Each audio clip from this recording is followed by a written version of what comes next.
L'anatomie du cerveau elle est un petit peu compliquée. Giải phẫu của phần thần kinh của não thì nó hơi phức tạp. C'est important de la connaître. Nhưng mà cái chuyện mà chúng ta hiểu cái giải phẫu đó là rất quan trọng. Quand on trouve une lésion dans le cerveau, il faut savoir dire à quel endroit elle est précisément.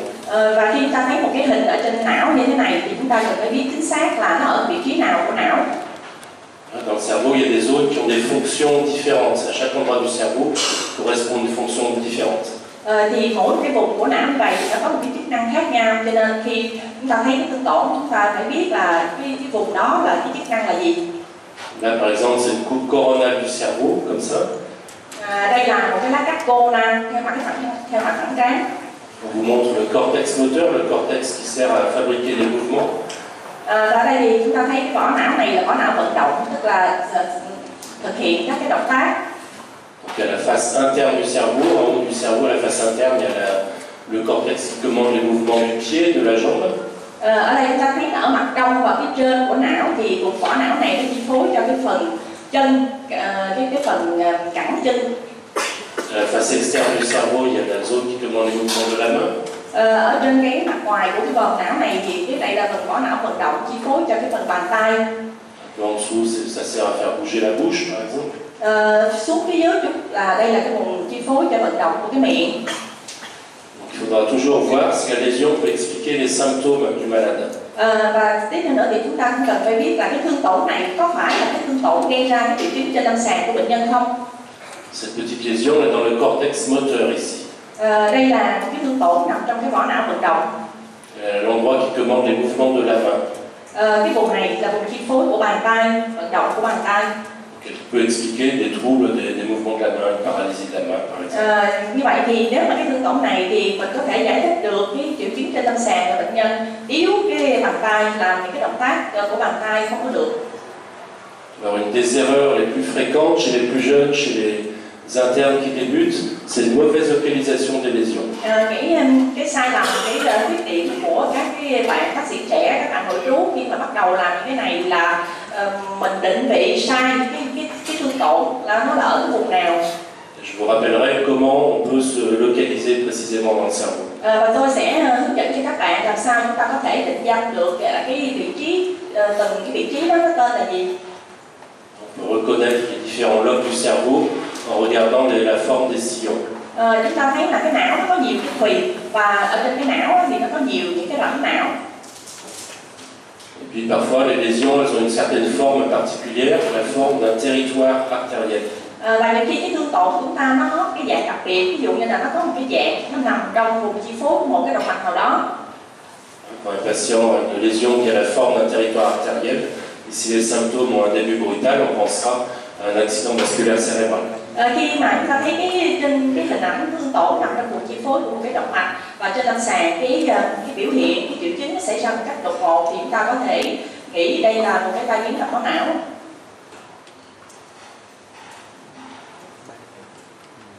Vous savez tous qu'il y a dans le cerveau il y a deux hémisphères cérébraux.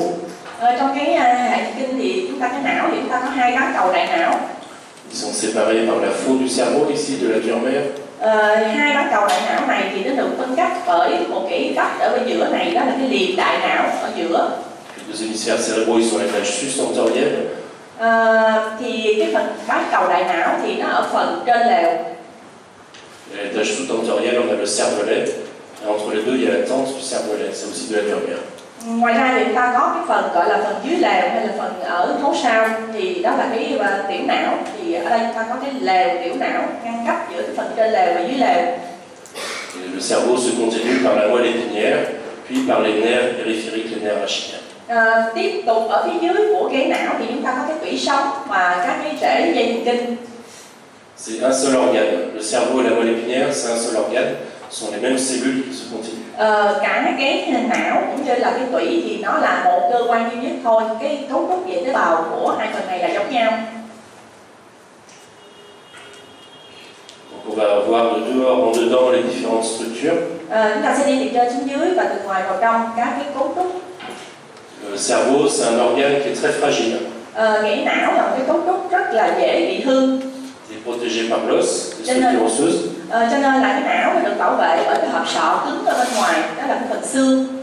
Vous savez qu'au niveau de l'os, il y a 3 couches. Il y a la table externe, le diploé, la table interne. Thì các bạn để ý là trong cái sọ này mình sẽ có 3 lớp. Ở ngoài là cái bản ngoài của sọ, cái tủy xương sọ là diploé, và cái bản trong của sọ.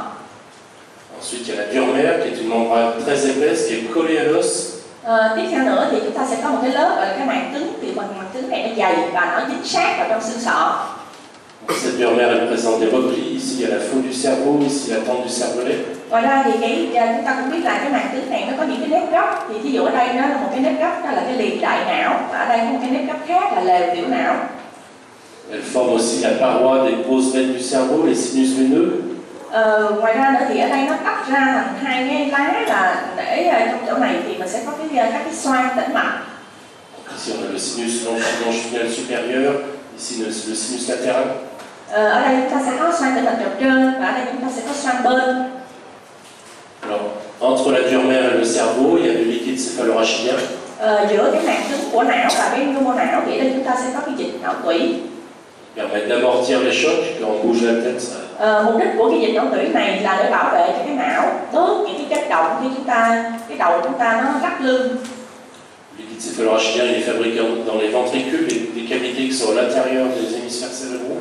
Cái dịch não tủy đó được tạo ra ở trong các cái não thất, đó là những cái khoang trống ở bên trong của cái nhu não. Vous savez que dans le cerveau, il y a la substance grise et la substance blanche. Ngoài ra các bạn để ý là trong cái não thì chúng ta sẽ có cái phần chất xám và cái phần chất trắng. Alors, à la surface du cerveau, il y a la pimère, c'est une membrane très fine. Ngoài ra thì sát ở trên cái bề mặt của não này thì chúng ta có lớp một cái gọi là cái lớp màng nuôi, màng mềm, thì nó là cái lớp rất là mỏng ở trên bề mặt của não. La dure mère elle est collée à l'os et la pimère elle va jusqu'au fond des sillons. Cái màng cứng thì nó dính sát vào xương sọ, trong khi đó thì cái màng nuôi thì nó ở sát cái bề mặt của não và nó đi theo các cái rãnh não. Quand on aurait une méningite, on peut avoir un épaississement de la pimère jusqu'au fond des sillons. Thì các bạn để ý thấy là chúng ta có những cái nếp của cái màng nuôi nó cũng đi theo các cái rãnh não. Alors le cortex c'est de la substance grise. Vỏ não là chất xám. Vous voyez que le cerveau présente de nombreux plis, des circonvolutions, des sillons. Ở đây thì chúng ta thấy là cái não có nhiều cái nếp gấp, có những cái hồi não, những cái cuộn não. Permet d'augmenter la surface du cerveau. Mục đích là để làm tăng cái diện tích bề mặt của vỏ não. Le cerveau des êtres humains, il a plus de sillons, de circonvolutions que les autres animaux. Thì cái vỏ não của người á thì nó sẽ có nhiều nếp gấp hơn là cái vỏ não ở động vật. La surface elle fait 2 mètres carrés. Si on déplie, c'est très grand. 2 mètres carrés. Tổng diện tích của vỏ não là 2 mét vuông. Dans le cortex, il y a les neurones, ce sont les cellules les plus importantes du cerveau. Ở trong cái vỏ não đó thì chúng ta sẽ có cái neuron là thân tế bào thần kinh, là cái phần quan trọng nhất của cái thần kinh. Ces corps cellulaires ils vont donner des axones, des fibres nerveuses. Sau đó thì từ cái thân tế bào thần kinh thì chúng ta sẽ có những cái sợi trục, những cái sợi thần kinh.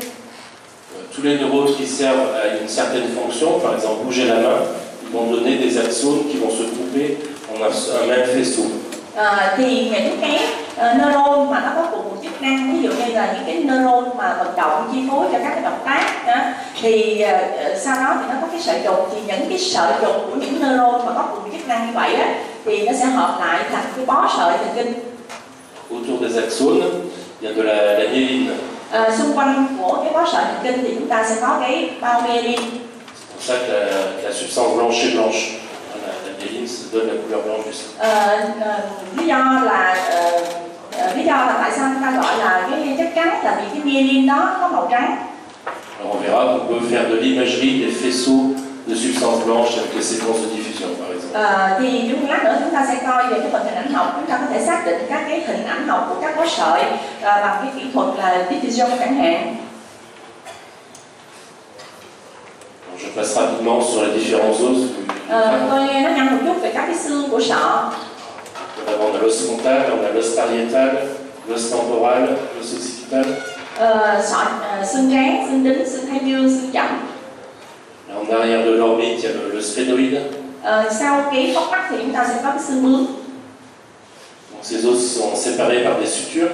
Các bạn thấy là giữa hai cái xương á, thì chúng ta sẽ có cái khớp. Chez le fœtus, chez le bébé, les sutures elles sont ouvertes. Đối với em bé nhỏ thì cái khớp này nó có thể còn hở một chút.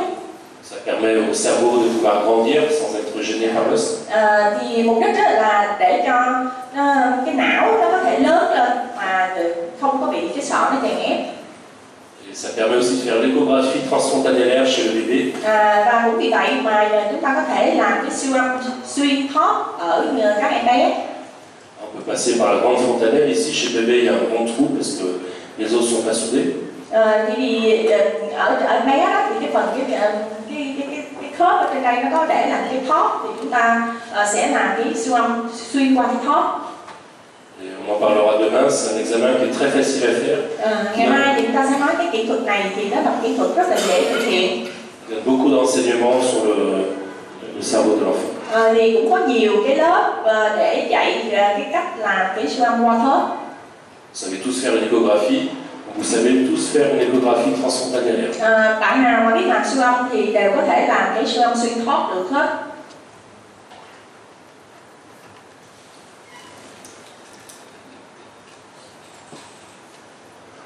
Alors au niveau de la base du crâne, il y a différents trous. Ở phần nền sọ thì chúng ta có nhiều cái lỗ. Là, il y a le trou occipital, le foramen magnum, qui laisse passer la jonction entre le cerveau et la moelle épinière. Ở giữa cái lỗ lớn này chúng ta gọi là lỗ chậm, là cái nơi mà tiếp giáp giữa cái phần não ở trên và phần tủy ở bên dưới. Il y a des trous qui laissent passer les vaisseaux. Và có những cái lỗ để cho các cái mạch máu đi qua. Il y a la carotide interne, par exemple, qui va passer dans le rocher, qui va sortir par ici, par le trou déchirant antérieur. Ví dụ như ở đây thì chúng ta biết trong này chúng ta có cái ốc động mạch cảnh, thì cái động mạch cảnh nó sẽ đi vào đây, nó đi vào trong cái xương đá và nó sẽ ra đây, chúng ta gọi là cái lỗ rách trước. Il y a les veines qui vont ressortir du cerveau, qui vont faire sortir le sang veineux de la tête. Ici, le trou déchiré postérieur. Ở đây như vậy chúng ta có cái lỗ rách sau, tức là cái lỗ tĩnh mạch cảnh, thì máu ở trong sọ nó sẽ đi ra qua cái lỗ này. Et puis il y a des trous qui laissent passer les nerfs crâniens. Và ngoài ra còn có những các cái lỗ phía trước để cho các cái dây thần kinh sọ đi qua. Par exemple, les fibres du nerf olfactif passent au niveau de la lame cribée de l'ethmoïde en avant. Là. Ví dụ như là ở đây chúng ta có cái lỗ của cái tấm sàn, thì ở qua đó thì nó có các cái dây khứu, những cái nhánh của dây thần kinh khứu. Le nerf optique qui passe par le canal optique. Ở đây dây thần kinh thị sẽ đi qua cái ống thị giác. Là-dessous, il y a la fissure orbitaire supérieure qui laisse passer les nerfs qui font bouger les yeux. Ở đây chúng ta có theo ống mắt trên thì sẽ có các cái dây vận nhãn đi qua. Là, il y a le condyolitif qui laisse passer le nerf facial qui sert à bouger la figure et le nerf auditif pour l'audition et le. Đây chúng ta có ống tay trong thì sẽ có dây thần kinh mặt để chi phối các cái cơ của mặt, và có cái dây thần kinh tiền đình ốc tai. On voit très bien les différents trous de la base du crâne au scanner en fenêtre osseuse.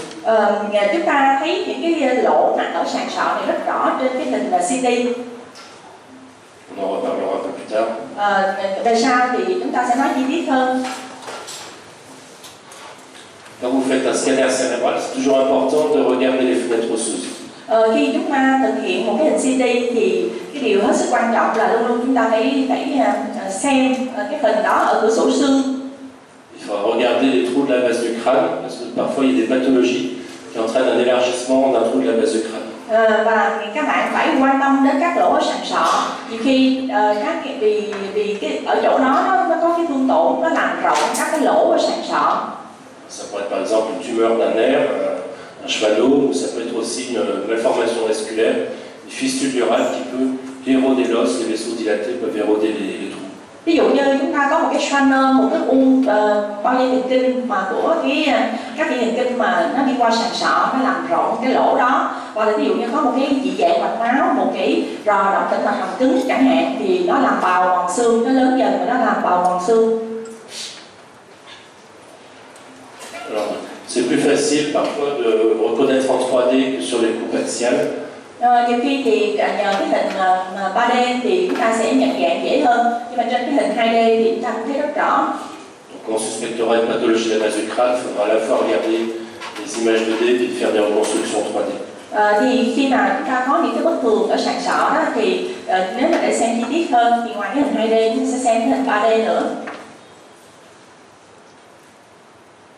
Là, je vous rappelle rapidement les différentes sutures de la voûte. Tôi xin nhắc qua một chút xíu các cái khớp sọ ở cái vòm sọ. L'avant est ici, l'arrière est ici. Ở đây là phía trước, ở đây là phía sau. Donc, entre les deux os frontaux, il y a la suture métopique. Ở giữa hai cái xương trán thì người ta có một cái khớp dọc giữa métopique. Cette suture, elle est ouverte chez le fœtus, souvent elle est déjà fermée à la naissance. Déjà fermée à la naissance. Cái khớp này khi em bé mà mới sinh ra thì cái khớp này đã đóng rồi. Ici, on a la suture coronale entre l'os frontal et l'os pariétal. Tiếp theo nữa thì chúng ta có cái khớp vành, khớp coronal là giữa xương trán và xương đính. Ici, on a la suture sagittale entre les deux os pariétaux. Chúng ta có cái khớp dọc giữa ở giữa hai xương đính. Ici, on a la suture lambdoïde entre l'os occipital et les os pariétaux. Tiếp theo nữa chúng ta có cái khớp lambda là ở giữa xương đính và xương chỏng. Ici, il y a la grande fontanelle, c'est le trou le plus large chez le bébé. Ở đây chúng ta sẽ có cái thóp trước, đó là cái thóp mà lớn nhất ở em bé. C'est par là qu'on fait l'échographie transfontanellaire, on pose la sonde sur ce trou et puis on regarde d'avant en arrière.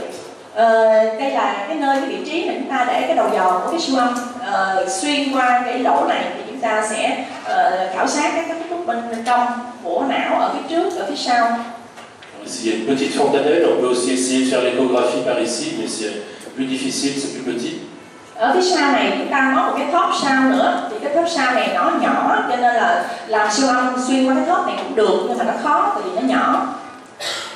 Alors, parfois il y a des malformations, parfois la suture se ferme trop tôt, et ça va entraîner une déformation du crâne, une craniosténose. Có những cái trường hợp là bị dị dạng, thì trong trường hợp đó là giả sử như cái khớp sọ này nó đóng sớm quá, nó đóng lúc sinh ra nó đã đóng rồi, vì vậy nó làm cho cái não nó bị, làm cho cái sọ nó bị biến dạng. On en parlera demain aussi. Ngày mai chúng ta cũng sẽ học về những cái trường hợp mà sọ mà đóng sớm, hẹp sọ. Je passerai très vite sur les radiographies simples du crâne. Tôi cũng nói rất nhanh về các X-quang của hộp sọ. On fait pratiquement pas de radiographie du crâne en neuroradiologie. Hiện nay trên thực tế hầu như là chúng ta không còn sử dụng cái phim X-quang trong cái hình ảnh học thần kinh. On peut les faire pour voir s'il y a des sinusites, par exemple, pour voir les sinus de la face. Thì trước đây chúng ta chụp những cái hình này để coi có cái viêm xoang trán hay không. On peut parfois en faire pour les craniosténoses, bien sûr. Thỉnh thoảng thì chúng ta cũng có thể hiện nay chụp cái X-quang sọ là để trong những trường hợp hẹp sọ, cái khớp sọ đóng sớm. Autrement, on fera surtout les scanners, les IRL. Còn lại tất cả thì chúng ta đều làm bằng hình CT và hình cộng hưởng từ hết. Pour les traumatismes crâniens, par exemple, les radiographies du crâne ne sont pas très utiles. Đối với chấn thương sọ não cũng vậy, cái X-quang sọ này bây giờ nó là không có còn giá trị. Si le malade va bien, il n'y a pas besoin d'imagerie. Si, après un traumatisme crânien, si le malade va bien, il n'y a pas besoin d'imagerie. S'il va mal, il faut faire un scanner tout de suite. Il ne faut pas perdre du temps à faire des radiographies. Khi mà bệnh nhân bị chấn thương sọ não, nếu mà trên lâm sàng cũng không có gì xấu hết thì cũng không cần làm hình ảnh học. Nhưng mà nếu mà bệnh nhân trên lâm sàng có những cái biểu hiện xấu, những cái dấu hiệu không tốt thì là lập tức chúng ta chụp cái hình CT chứ không có mất thời giờ để đi làm cái X-quang sọ.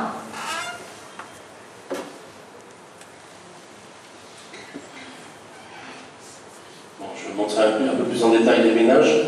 Tôi nói một chút chi tiết về màng não. Donc, la dure mère, elle est collée à l'os. Cái màng cứng thì nó dính sát vào trong xương sọ. Donc elle se sépare par endroits pour donner les parois des sinus veineux, ici le sinus latéral. Ở đây thì thỉnh thoảng các bạn thấy có những cái chỗ mà hai cái lá màng cứng nó tách ra thì đó là nó tạo thành cái thành của các cái xoang của màng cứng. Cụ thể đây là chúng ta có xoang bên. Donc la dure mère, elle est très épaisse. Màng cứng thì nó rất dày. Elle tapisse l'os partout au niveau du crâne. Cái màng cứng đó nó lót khắp nơi hết ở trong mặt trong của cái sọ. Au niveau de la convexité, au niveau de la base du crâne. Cái màng cứng này nó ở cái phần vòm não, ở trên cái mặt trong của cái vòm sọ. Và ngoài ra cái màng cứng này nó cũng lót luôn ở sàn sọ. Ici on a enlevé la tente du cervelet, elle est attachée sur les rochers. Ở đây các bạn thấy là có cái lều biểu não, thì cái lều biểu não vậy thì nó bám vào bờ trên của xương đá. Durmer forme aussi la paroi des sinus caverneux sur les côtés de la celle turcique. Ở đây thì các bạn thấy cái màng cứng này nó bọc ở hai bên của cái xoang hang, tức là ở hai cái thành bên của cái hố yên. Elle se continue jusqu'au niveau du globe oculaire autour du nerf optique. Cái màng cứng này nó liên tục xuống dưới cái phần hốc mắt và nó đi theo luôn cả cái bao dây trung thị. Une des tumeurs les plus fréquentes chez l'adulte, c'est le méningome, c'est une tumeur de la Durmer. Ở những cái u não, một trong những cái u não mà thường gặp nhất ở người lớn á, là mình gọi là meningome, là cái màng não, thì là xuất phát từ cái màng cứng này. On peut avoir des méningomes au niveau de la convexité, au niveau de la base du crâne, au niveau du nerf optique. Vì cái màng cứng ở khắp nơi cho nên chúng ta có thể có u màng não ở cái phần vòm não, cũng có thể u màng cứng ở phần sàn sọ, ở những cái phần ở xương đá như thế này, ở hốc mắt. Là, au niveau de la faute du cerveau, la tente du cervelet. Có thể u màng não ở cái liềm đại não hoặc là ở lèo tiểu não. Et plus rarement dans la colonne, puisque la Durmer descend jusqu'en S1, S2. Và nhiều khi là nó có những cái u mà của màng tủy luôn. Đó, thì những cái u màng tủy đó nó có thể xuống rất thấp ở S1, S5. Alors, on a la faute du cerveau, la tente du cervelet. Đây là cái liềm đại não và đây là cái lèo tiểu não. Ici on a le dessin des veines qui passent à l'intérieur de la Durmer. Và các bạn để ý là chúng ta có các cái xoang tĩnh mạch, các xoang tĩnh mạch này nó nằm trong hai cái lớp, hai cái lá của cái màng cứng. Donc, le sinus longitudinal supérieur il reçoit le sang par des veines corticales qui drainent les hémisphères cérébraux. Đây là xoang tĩnh mạch dọc trên, thì xoang tĩnh mạch dọc trên nó sẽ nhận máu từ các cái tĩnh mạch vỏ não, là máu của hai cái bán cầu đại não. Les sinus latéraux ils drainent le cervelet puis un peu les lobes temporaux. Ở đây chúng ta có cái xoang bên thì sẽ nhận máu của thùy chẩm và của cái phần tiểu não và của cái phần thái dương. Ici on a le sinus droit qui reçoit le sang qui vient de la partie profonde du cerveau. Ở đây chúng ta sẽ có cái xoang tĩnh mạch thẳng, thì xoang tĩnh mạch thẳng sẽ nhận máu của các cái cấu trúc sâu của não. Le sinus droit il va drainer les veines qui vascularisent les thalamus par exemple, ce qui est autour des ventricules. Ví dụ như là những cái cấu trúc sâu đó là nó nhận máu của đùi thị và những cái cấu trúc mà cạnh hậu thất hai bên. Quand les veines se bougent, quand on a une thrombophlébite, on aura des lésions parenchymateuses dans le territoire drainé par la veine qui est bouchée.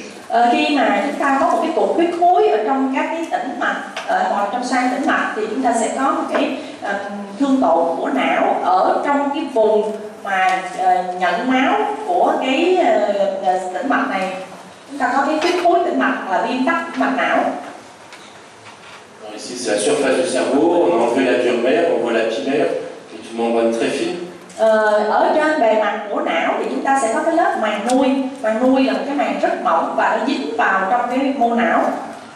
Elle se déchire quand on la touche, c'est comme du papier à cigarette mouillé collé sur le cerveau. Khi mà cái lớp màng nuôi này nó rất mỏng và nó dính sát vào trong cái mô não, nó giống như là gọi là cái giấy quấn thuốc lá mà nó bị ướt và nó dính lên trên cái bề mặt não vậy. Alors là, il y a un dessin qui montre les vaisseaux qui passent à l'intérieur du cerveau. Là, on a le cortex, il y a la profondeur du cerveau. Ở đây cho các bạn thấy cái sơ đồ về những cái mạch máu đi vào trong cái não. Thì ở đây là cái phần vỏ não, thì ở đây mình có cái rãnh não. Thì các cái mạch máu não đó, nó đi sát tận luôn ở đáy của các cái rãnh não. Ici on a dessiné la Durmer, ici la pimère.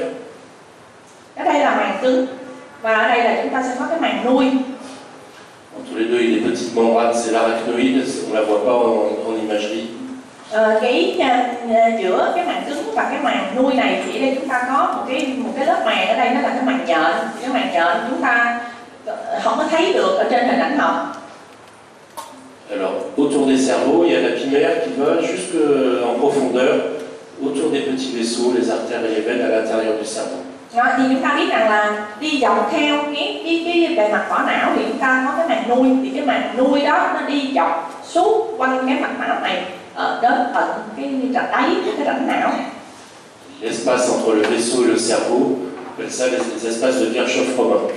Đó, thì cái khoảng giữa mô não với tới cái thành mạch máu thì chúng ta gọi là cái khoảng quanh mạch máu bị Schönroman. Il y a des pathologies qui vont toucher spécialement les espaces de Virchow-Froment. Thường thì nghĩa là ít khi nào có bệnh ở những cái vị trí mà cái khoảng bị Schönroman này. Par exemple, dans la cryptococcose ou des complications du sida, on peut avoir des dilatations des espaces de Virchow-Froment. Thì trong trường hợp bệnh lý mà nhiễm Cryptococcus thì nó sẽ làm giãn cái khoảng bị Schönroman này. Certaines maladies chez le bébé, des maladies génétiques, des maladies métaboliques, qui vont aussi donner des élargissements des espaces de Virchow-Froment. Một số bệnh rối loạn về chuyển hóa ở bé sơ sinh thì cũng có thể làm rộng cái khoảng bị Schönroman này. C'est très utile en neuroradiologie de regarder quelles structures sont touchées. Ça permet d'orienter le diagnostic, de savoir quel type de pathologie on va chercher. Đối với hình ảnh học thần kinh đó, thì một cái điều hết sức là quan trọng là chúng ta sẽ xem cái thương tổn này nó xuất phát từ cái cấu trúc nào. Thì chúng ta biết được cái cấu trúc nào bị bệnh thì chúng ta có thể như là gom nó về một số những cái bệnh lý. Là, ce sont des images en cours où on voit les espèces de Virchow-Froment qui sont trop larges à l'intérieur du cerveau, on les voit aussi en IRM ici. Đây là cái lát cắt mà giải phẫu tử thi đó, thì chúng ta thấy đây là những cái chỗ mà cái khoảng quanh mạch máu bị Schönroman này nó rộng và chúng ta cũng có thể thấy được trên hình trọng lượng từ. Souvent on les voit un petit peu trop bien, chez les personnes âgées ils peuvent être élargis. Ces petits traits comme ça sont des espaces de Virchow-Froment un peu dilatés. Thỉnh thoảng thì trên hình trọng lượng từ chúng ta cũng có thể thấy những cái đường, những cái vệt như thế này. Ở cái người lớn tuổi thì đó là cũng là một dạng những cái khoảng bị Schönroman. Parfois il donne des petites images kystiques qui sont normales, qu'il ne faut pas confondre avec une lacune ischémique par exemple. Thì các bạn cần phải phân biệt đây là giãn một cách bình thường hay là đó là cái hình mà gọi là do thiếu máu nuôi mà giãn lỗ khuyết. Là c'est pas normal, c'est juste pour vous montrer les passes des espaces de Virchow-Froment. Đây là một cái trường hợp không còn là bình thường nữa, xin cho các bạn xem một cái trường hợp bệnh lý là những cái khoảng bị Schönroman ở trong các nhân sáp này nó giãn lớn. C'est un enfant qui a une mucopolysaccharidose, c'est une maladie génétique. Đây là một cái em bé mắc cái bệnh mucopolysaccharidose thì nó là một cái bệnh về gen. Il manque une enzyme qui va transformer un produit en un autre. Nó thiếu một cái enzyme, cái enzyme này nó để biến đổi từ cái chất này sang cái chất khác. Le produit qui n'est pas transformé, il va s'accumuler dans les espaces de Virchow-Froment, ça va donner ces images. Thì vì nó thiếu cái enzyme cho nên là một cái chất ban đầu đó nó không có được chuyển thành chất khác, và như vậy thì nó sẽ tích tụ lại ở trong những cái nhân sáp trung ương và nó tạo nên những cái hình như thế này.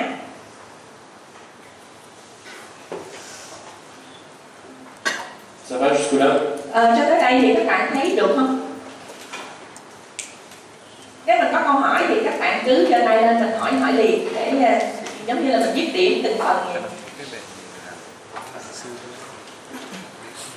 On va voir un peu plus en détail l'anatomie du cortex cérébral. Bây giờ chúng ta sẽ nói chi tiết hơn một chút về cái giải phẫu của vỏ não. Quand on trouve une lésion, il faudra savoir pouvoir dire si elle est dans le lobe frontal, dans le lobe pariétal par exemple. Khi chúng ta thấy một cái thương tổn ở trên não thì chúng ta cần phải xác định cái thương tổn này nằm ở thùy trán hay nằm ở thùy đính. Est-ce qu'elle touche le cortex moteur, le cortex sensitif, les zones qui interviennent dans le langage? Cái thương tổn này có nằm ở trong cái vùng vỏ não vận động hay nằm trong vùng vỏ não cảm giác hay nằm trong cái vùng mà về ngôn ngữ. C'est important en mode chirurgie ou éventuellement en embolisation pour préciser le risque lié au traitement. Cái điều đó nó hết sức quan trọng, tại vì nếu mà bác sĩ điều trị là phẫu thuật viên hay là người ta có cái ý định là điều trị gây tắc mạch thì người ta cần phải biết là khi người ta làm những cái động tác điều trị như vậy thì nó có cái nguy cơ gì.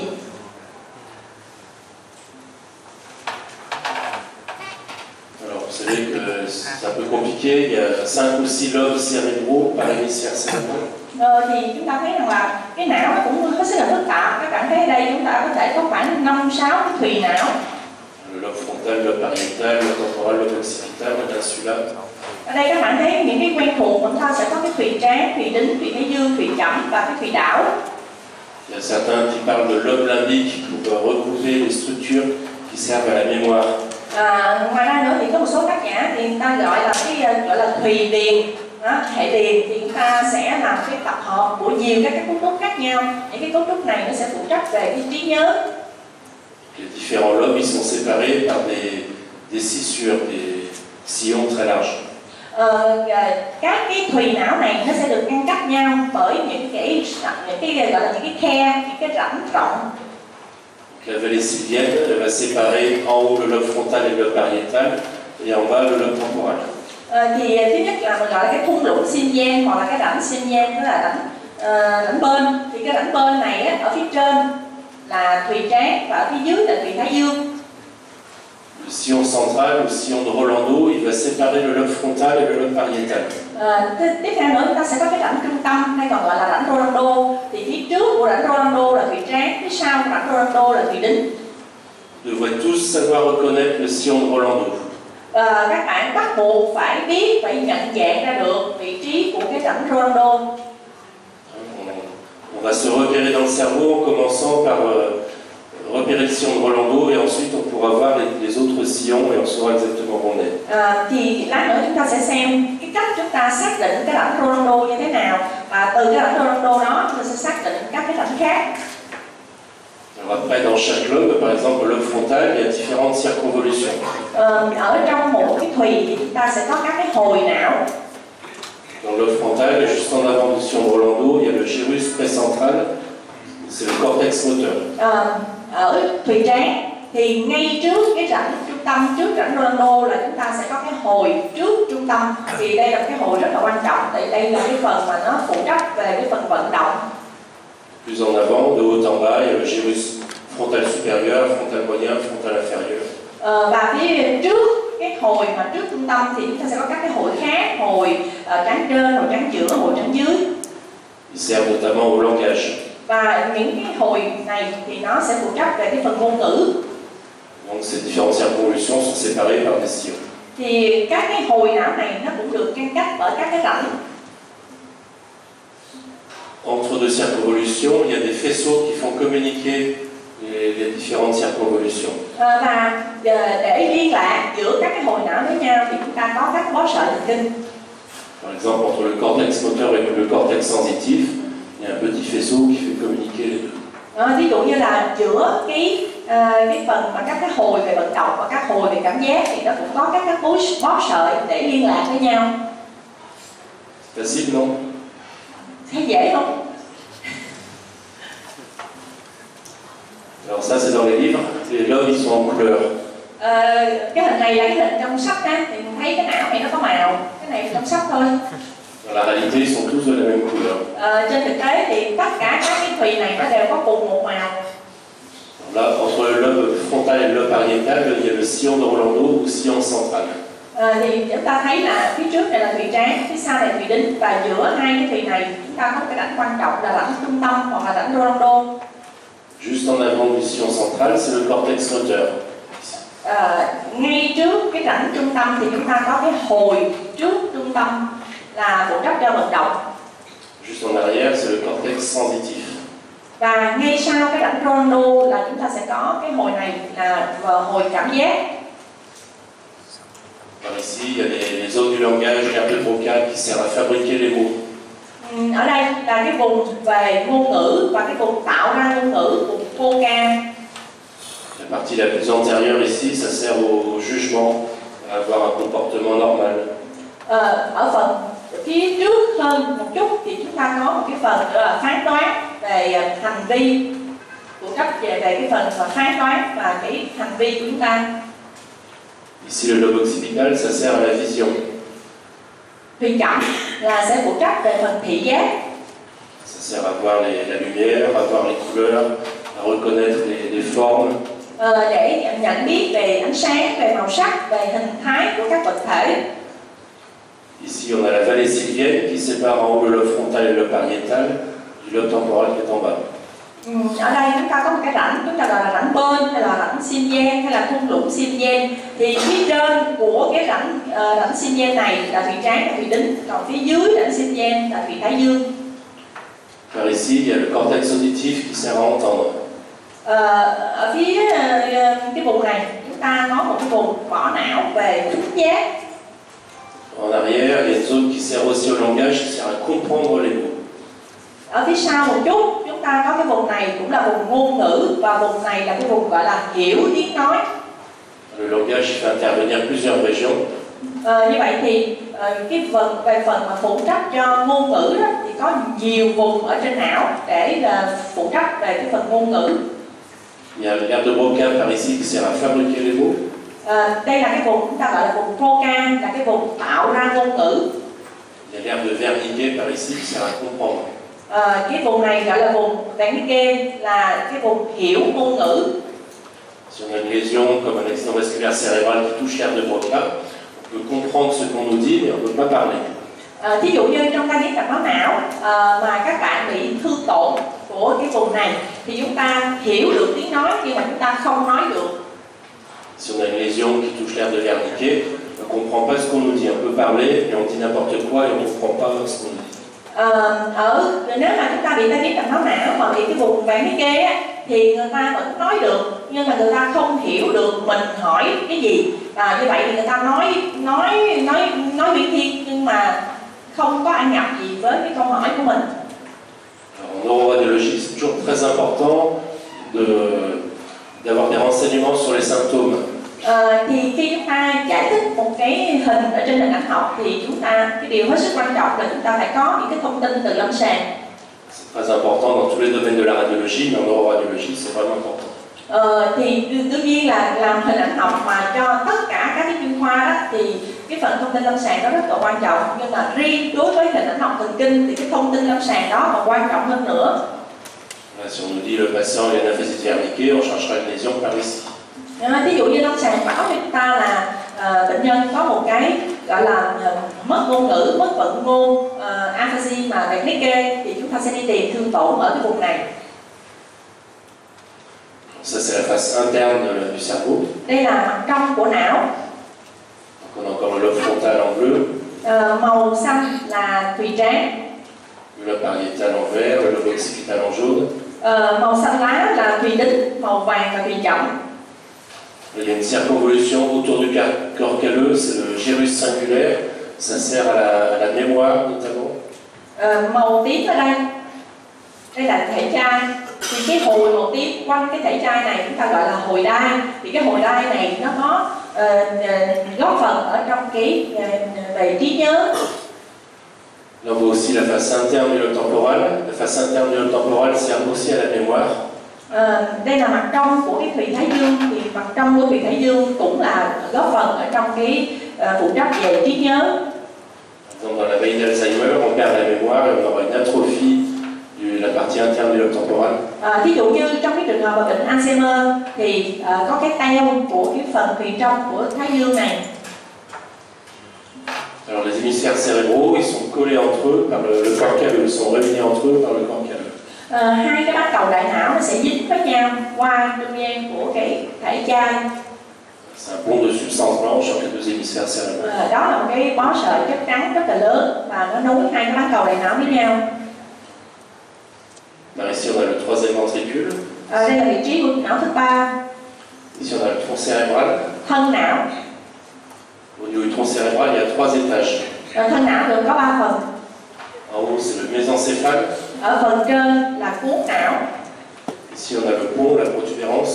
Cái chỗ mà phình ra như thế này là cầu não. Ici, on a le bulbe rachidien, médula oblongata. Ở phía dưới này chúng ta có hàm tủy, hàm não. Après, le tronc cérébral, il se continue par la moelle épinière. Và tiếp tục của phần thân não bên dưới là phần tủy sống. Ici, on a le quatrième ventricule. Ở đây chúng ta sẽ có não thứ tư. Donc, le troisième et le quatrième ventricule, il y a l'adulte de Sylvius. Giữa não thứ ba và não thứ tư là chúng ta có cống não Sylvius. En arrière du tronc cérébral, il y a le cervelet. Ở mặt sau của thân não thì chúng ta sẽ có tiểu não. Le cervelet, il y a 2 hémisphères cérébraux cérébelleux sur les côtés et le vermis au milieu. Cái tiểu não thì nó gồm có bát cầu tiểu não ở hai bên và ở giữa là chúng ta có thùy dung, thùy nhộng.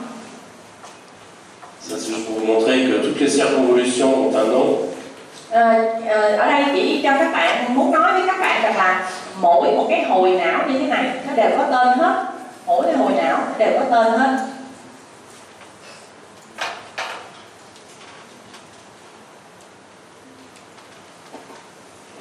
Pour rappeler l'aspect des neurones. Đây là cái hình thái của một cái neuron là thân tế bào thần kinh. Le corps cellulaire qui est dans la substance grise. Thân tế bào thần kinh, cái neuron này là nằm ở trong chất xám. Plusieurs petites ramifications, les dendrites qui font communiquer les différents neurones entre eux. Tiếp theo nữa thì chúng ta sẽ có những cái nhánh như thế này, những cái nhánh, nhiều cái nhánh như thế này, gọi là cái dendrite đó. Thì những cái nhánh này nó sẽ liên kết những cái neuron, các cái neuron khác nhau. Ces dendrites, les communications entre les différents neurones du cortex, elles vont se multiplier si on fait beaucoup travailler le cerveau. Thì nhờ có những cái nhánh này mà nó sẽ liên kết các cái neuron với nhau, và như vậy thì nó làm việc rất nhiều, cái não nó phải làm việc rất nhiều. Chez le bébé, à la naissance, il n'y a pas beaucoup de communication entre les différents neurones, les différents corps cellulaires. Ở những cái não của những em bé sơ sinh đó, thì những cái nhánh này đó, nó chưa có phát triển nhiều, nó chưa có cái mối liên kết giữa các cái neuron khác nhau. Si vous faites travailler une région du cerveau, par exemple si vous êtes musicien, vous écoutez beaucoup de musique, il y a des neurones, des aires auditives qui vont se développer, il y aura beaucoup de connexions entre les différents neurones dans cette région-là. Khi mà chúng ta bắt cái não nó phải làm việc, thí dụ như là cái người nhạc sĩ đi, thì họ phải làm việc nhiều với cái âm thanh, cái tiếng nhạc, thì cái vỏ não ở cái vùng về thính giác á, thì nó sẽ phát triển nhiều hơn. Même l'épaisseur du cortex, la forme des sillons va dépendre du travail que vous faites. Si vous faites toujours travailler à la même région, cette zone elle va s'épaissir un peu. Cái bề dày của cái vỏ não cũng như là cái bề sâu của các cái rãnh não á, ở từng người nó có khác nhau, tùy theo cái người đó làm cái nghề gì, cái vùng vỏ não nào hoạt động nhiều hơn thì cái bề dày vỏ não nó sẽ dày hơn. L'information qui est fabriquée dans les corps cellulaires, elle va partir par les axones vers d'autres cellules, vers les nerfs rachidiales par exemple. Các cái thông tin mà do cái thân tế bào này nó hoạt động thì nó sẽ được chuyển tải theo các cái sợi trục để đi tới các cái neuron khác. Les neurones qui donnent des axones jusqu'au doigt de pied, ils sont très longs, ça fait plus d'1 mètre de long. Thì có những cái sợi trục, nghĩa là từ cái neuron nó sẽ có cái sợi trục, và có những cái sợi trục ví dụ như mà nó chi phối cho vận động của cái chân chẳng hạn. Như vậy thì cái sợi trục này nó rất dài, nhiều khi nó dài tới hơn 1 mét. Autour des neurones, il y a la myéline qui donne la couleur blanche à la substance blanche. Ở giữa là cái sợi trục, và xung quanh thì chúng ta thấy cái màu nâu này là cái myelin. Thì trên thực tế thì cái myelin này nó màu trắng, cho nên là chúng ta gọi là chất trắng vì nó có màu trắng. Alors là, on va voir comment on reconnaît les différents sillons. Bây giờ làm sao chúng ta có thể định danh được tên, vị trí của các cái rãnh não? C'est la partie la plus importante du cours. Đây là phần quan trọng nhất của cái bài học. Je peux vous dire que tous les jeunes inters, quand ils commencent, ils se trompent très souvent de localisation des lésions. Tôi như nãy tôi có nói với các bạn đó, các cái bác sĩ trẻ, các bác sĩ nội trú thì hay bị sai lầm trong cái việc định vị các cái rãnh não, các cái tên của các cái rãnh não. Puisque la lésion elle est frontale alors qu'elle est pariétale. Ví dụ như chỗ đó đáng lý ra nó là cái thùy trán nhưng mà lại nói nó là thùy đính. Oui, ça fait bien qu'ils avaient fronto-pariétal. Connaissez tous ça? Tại vì nhiều khi không có biết chắc, cho nên là ghi trong cái tờ kết quả của mình là thương tổn ở vùng trái đính chung chung vậy. Il faut pas faire ça. Il faut dire où est la lésion. Không nên, các bạn không nên là làm cách chung chung như vậy. Các bạn phải nói chính xác đó là thương tổn ở đâu.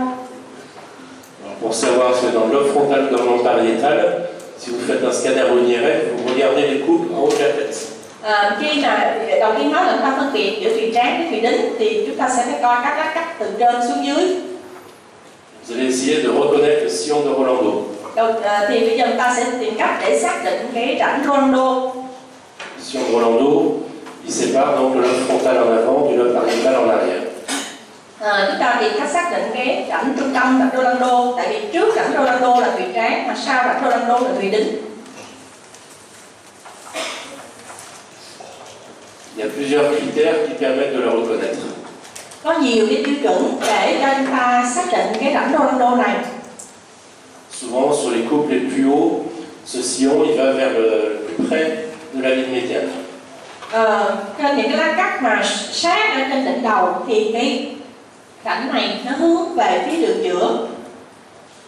Après, la circonvolution qui est en avant elle est plus épaisse que la circonvolution qui est en arrière. Các bạn để ý cái hồi não này, cái bề dày của nó đó, cái hồi ở phía trước của cái rãnh Rolando nó dày hơn là cái hồi ở phía sau. Il est encadré par deux sillons parallèles. Là, il y a un sillon précentral, là, il y a un sillon post-central. Cái hồi này ở phía trước của nó thì mình có cái rãnh trước trung tâm, và ở đây là có cái rãnh sau trung tâm. Normalement, le sillon de Rolando, il reçoit pas de sillon qui vient de l'avant ou de l'arrière. Và chúng ta lưu ý là cái rãnh trung tâm này nè, nó không có bị cắt bởi cái rãnh nào ở phía trước hoặc phía sau. Ở đây chúng ta thấy là rãnh trước trung tâm thì nó bị cắt bởi cái rãnh này, còn cái rãnh sau trung tâm thì nó bị cắt cái này. Trong khi cái rãnh trung tâm không có bị một cái rãnh nào dọc cắt ngang nó. Là, le sillon précentral, lui, il reçoit un sillon qui vient de l'avant, c'est le sillon frontal supérieur. Đây là rãnh trước trung tâm, và cái rãnh này được gọi là cái rãnh trán trên. Et là, il y a un sillon en arrière, le sillon post-central, il reçoit un sillon, le sillon intrapariétal. Đây là rãnh sau trung tâm. Rãnh sau trung tâm này thì nó bị cắt cái rãnh này là rãnh giữa đính. D'habitude, le sillon central, il est tout droit, il ne se divise pas en deux, en haut. Thì chúng ta thấy rằng là cái rãnh trung tâm nó đi thẳng hướng vào trong đường giữa. Souvent, le sillon post-central qui est en arrière, il se divise en deux. Thỉnh thoảng thì cái rãnh sau trung tâm này ở phía trong này nó lại chia đôi. Sur la ligne médiane, juste en arrière du sillon central, il y a un petit sillon. Ici, la pars marginalis. Pars marginalis. Nếu mà chúng ta nhìn ở đây là cái đường giữa, thì cái rãnh trung tâm là đây. Ở phía sau rãnh trung tâm thường chúng ta có một cái rãnh bờ nó nhỏ như thế này ở phía sau rãnh trung tâm. Ça va? Các bạn thấy được không? Thấy rõ không? Vous devez tous savoir cette image. Các bạn cần phải thuộc lòng cái hình này. Vous faites du scanner ou de l'IRM, vous ferez tous de l'imagerie cérébrale. Vous avez besoin de cette image pour reconnaître où vous êtes. Khi các bạn làm cái hình CT hoặc hình cộng hưởng từ thì chúng ta sẽ xem xét từng chi tiết, từng cái rãnh trên cái hình này. Thì đây là những cái lá cắt tuốt ở trên đỉnh đầu.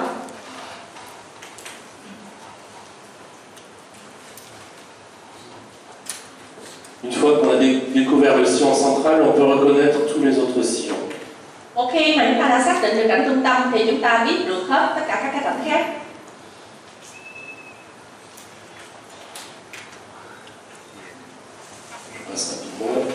Tất cả những cái này thì sẽ được chép đĩa cho các bạn, thì nó có chi tiết về cái phần dịch hết, thì chúng ta sẽ coi từ từ. C'est un peu dans les heures, je recherche.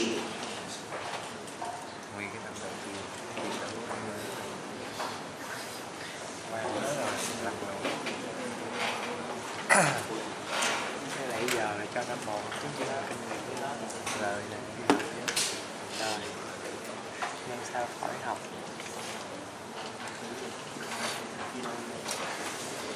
Où est le sillon central?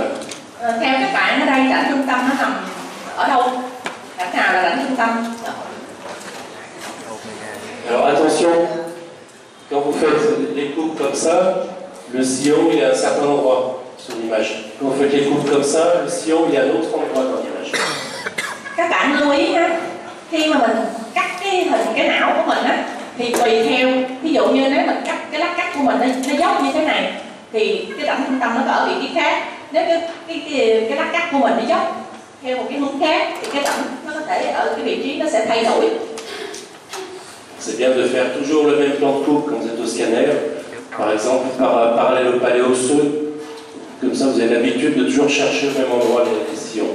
Cho nên đó là khi mình thực hiện cái hình này á, thì mình nên luôn luôn lúc nào mình cũng làm theo một cái mặt phẳng nhất định, thì mình sẽ dễ nhận ra hơn, để mình quen cái hình giải phẫu của nó như thế nào rồi thì vous pouvez dire le plan. Par exemple, au scanner, on peut utiliser le plan parallèle au palais osseux. Thì đối với thần kinh thì ông nói là mình có thể sử dụng cái mặt phẳng của cái khẩu trái cứng. Mình chọn cái mặt phẳng của mình là đi song song với cái khẩu trái cứng. Ou bien le plan orbitoméatal qui passe par l'orbite et le condylatif. Hoặc là các bạn có thể chọn cái gọi là đường hốc mắt lỗ tai, đường hốc mắt lỗ tai. C'est parce que pareil, mais il faut toujours faire la même technique. Đó, nhưng mà nên nhớ rằng là lúc nào chúng ta cũng chọn một cái mặt phẳng cố định như vậy thì mình đọc cái hình nó mới không có bị sai, cái hình nó không có bị dốc lên hoặc là dốc xuống quá thì cái vị trí cắt cái rãnh nó sẽ sai. Chez un malade qui a une tumeur, si vous voulez voir si la tumeur grossit, il faut toujours faire le même plan de coupe. Sinon la tumeur n'aura pas la même taille. Si vous coupez comme ça, elle n'aura pas le même diamètre. Tại vì ví dụ như bây giờ chúng ta có một cái khối u não, bây giờ chúng ta muốn biết rằng là cái khối u đó nó có lớn lên hay không, mà nếu mà hai cái lần làm khác nhau, hai cái mặt phẳng khác nhau thì nó có thể, tại vì mình cắt chết thì có thể nó lớn lên, như vậy thì mình đánh giá sai, mình không biết chính xác rằng là cái thương tổn nó có lớn lên thật sự hay không. Alors où est le sillon de Rolando? Theo các bạn, cái vị trí của rãnh Rolando ở đâu? Le dernier flash. Voilà, c'est ici. C'est le sillon qui va le plus loin vers la ligne médiane. Thì chúng ta thấy đây là cái rãnh mà nó đi xa nhất tới đường giữa. Il ne reçoit pas le sillon qui vient de l'avant ou de l'arrière. Cái rãnh này nó không có nhận một cái rãnh nào ở phía trước hoặc là một cái rãnh nào ở phía sau cắt ngang nó. Le gyrus précentral est plus épais que le post central. Thì đây là rãnh trung tâm, thì cái hồi trước trung tâm nó dày hơn là cái hồi sau trung tâm. Il n'est pas ramifié en haut, il n'a pas une forme de Y en haut. Các bạn thấy rằng ở đây nó không có cái dạng hình Y ở bờ trong. Juste en arrière, il y a un petit sillon, c'est la pars marginalis. Ngay sau của cái rãnh trung tâm này chúng ta có một cái rãnh bên là cái rãnh bờ. Il y a un signe dont je n'ai pas parlé, c'est qu'il y a souvent une image de boule. Donc le sillon a une forme de la lettre oméga par exemple, il y a une petite boule. Hồi nãy tôi chưa nhắc các bạn, bây giờ tôi xin nhắc. Ở đây các bạn thấy là cái rãnh trung tâm này nè, chúng ta thấy nó có một cái chỗ bầu lồi lên vậy và nó làm cho cái rãnh này có hình dạng chữ omega. Cette petite boule, c'est l'air motrice de la main. Cái chỗ lồi lên này là cái vùng vận động của bàn tay. La motrice du pied est plutôt par ici. Ça, c'est la motrice de la main. Đây là cái vùng chi phối cho vận động của bàn tay, còn đây mới là vùng chi phối cho vận động của bàn chân ở sát cái mặt trong của não. Cette petite boule, on la voit pas toujours, on la voit que d'un côté. Cái này có thể mình chỉ thấy được ở một bên thôi. Cái cục tròn tròn này nè, cái chỗ lồi này nè, không phải lúc nào mình cũng thấy được cả hai bên. Ici, on a le sillon précentral. En avant du sillon central, c'est le sillon précentral. Vì đây là rãnh trung tâm, thì đây là rãnh trước trung tâm. Ça, c'est le sillon frontal supérieur. Thì chúng ta thấy cắt ngang cái rãnh trước trung tâm thì chúng ta có cái rãnh gọi là rãnh trán trên. Ça, c'est le gyrus frontal supérieur. Đây là hồi trán trên. Gyrus frontal moyen. Hồi trán giữa. En dessous, on voit pas ici, il y a un gyrus frontal inférieur. Và ở phía ngoài, phía dưới nữa thì chúng ta sẽ có hồi trán dưới. Ça, c'est le cortex moteur, le gyrus précentral. Đây là vỏ não vận động, hồi trước trung tâm. Ça, c'est le gyrus postcentral, c'est le cortex sensitif. Đây là hồi sau trung tâm, đây là vỏ não cảm giác. Tout ça, c'est l'orbite frontale, ça, c'est le parietal. Từ đây ra phía trước là thùy trán, từ đây ra phía sau là thùy đính. Ici, on voit pas bien, là on a le sillon post-central, on voit bien ici de ce côté. Ở phía bên này chúng ta thấy không rõ, nhưng mà ở bên này chúng ta thấy đây là rãnh sau trung tâm. Le sillon postcentral, il reçoit un petit sillon, on voit pas bien, c'est le sillon intrapariétal ici. Ở cắt ngang cái rãnh sau trung tâm này thì chúng ta có cái rãnh giữa đít. Souvent le sillon postcentral est une forme de Y en haut, il se divise en deux, mais on voit pas bien. Thỉnh thoảng thì cái rãnh sau trung tâm này ở phía trong của nó tạo thành hình chữ Y, nên trường hợp này thì chúng ta không thấy.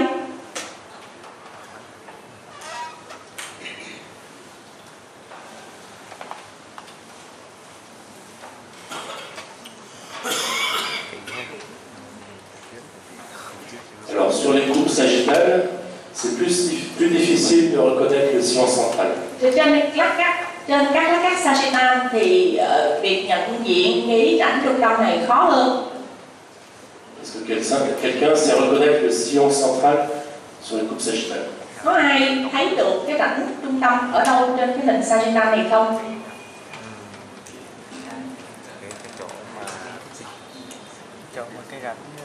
Pour le reconnaître, il faut prendre les coupes au milieu du cerveau. Các bạn lưu ý cái rãnh để xác định cái rãnh trung tâm thì đừng có xem các cái lát cắt mà ở đường giữa. À la face interne de l'hémisphère cérébral, il y a un sillon qui va remonter jusqu'en haut de la tête. S'il y en a un seul qui est comme ça, celui-ci là. On prend les coupes de la ligne médiane. Xin lỗi, chúng ta sẽ tìm các cái lát cắt ở đường giữa. Thì ở đây chúng ta có một cái rãnh nó chạy cong, sau đó thì nó đi hướng lên trên. Donc il y a un sillon qui remonte jusqu'à la surface, ici là. Ở đây có một rãnh nó đi lên tới cái bề mặt của vỏ não. Le sillon de Rolando, c'est pas celui-là. C'est pas celui-là. Không, cái rãnh Rolando không phải là rãnh này. C'est le petit sillon qui est juste en avant. Cái rãnh phía trước á, cái rãnh nhỏ phía trước mới là rãnh Rolando, còn cái rãnh mà chạy mà lên tới bề mặt vỏ não không phải là rãnh Rolando. Ok. Vậy các bạn thấy được. Bon, après sur les côtés, on voit bien la vallée sylvienne ici. Trên các cái lát cắt mà ở bề mặt phía ngoài á là chúng ta có cái rãnh sườn ngang này, đây là rãnh bên hoặc là rãnh sylvienne. Ici on a le lobe temporal. Phía dưới của cái rãnh bên rãnh sylvienne này là thùy thái dương. Ici on a le lobe frontal. Ở phía trên và phía trước đó là thùy trán.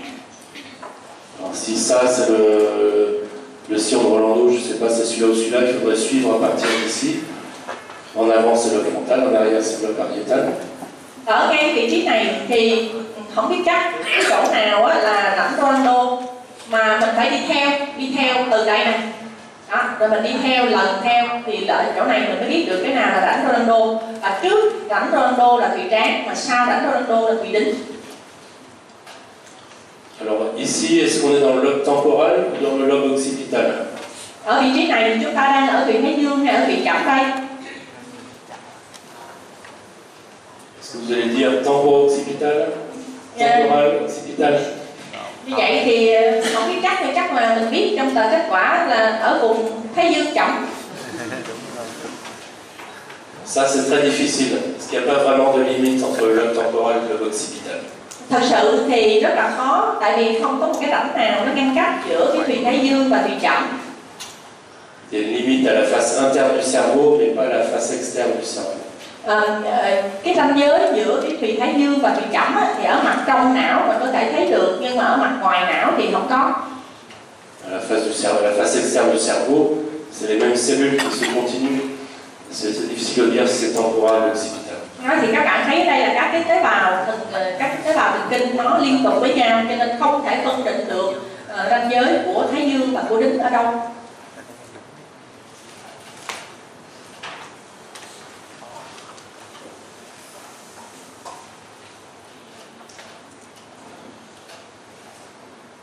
Alors ça c'est une coupe coronale qui passe par le milieu de la tête.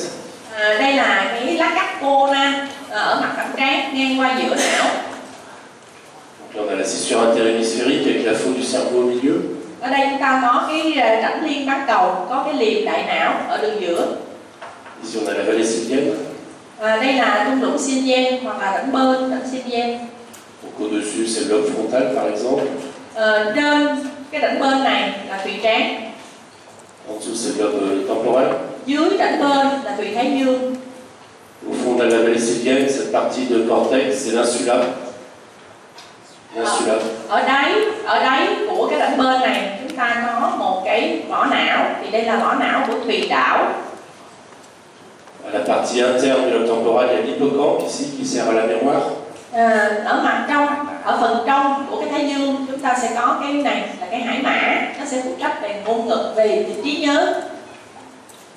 Le corps calleux entre les deux hémisphères cérébraux. Đây là cái thể chai liên kết giữa hai bán cầu. Vous savez qu'on a la substance grise au niveau du cortex cérébral, mais aussi au niveau des noyaux gris centraux qui sont autour des ventricules. Cái chất xám thì ngoài cái vị trí ở vỏ não, nó còn có thể ở các cái nhân gọi là nhân xám trung tâm ở cạnh các cái não thất. Il y a plusieurs noyaux gris, on verra tout à l'heure. Là, il y a le noyau codé. Có nhiều cái nhân khác nhau. Ở đây chúng ta có nhân đuôi. Là, il y a un noyau lenticulaire. Ở đây gọi là nhân đậu hay là nhân bèo. Et là, autour du troisième ventricule, il y a le thalamus. Và cạnh não thất bên hai bên thì chúng ta có đồi thị. Donc, le cerveau il se continue avec le tronc cérébral, puis la moelle épinière. Ở phía trên này là đại não, ở đây chúng ta có thân não và phía bên dưới nữa là tủy sống. Ici, on a le mésencéphale, la partie haute du tronc cérébral. Phần ở phía trên cùng của thân não, đây là cuốn đại não.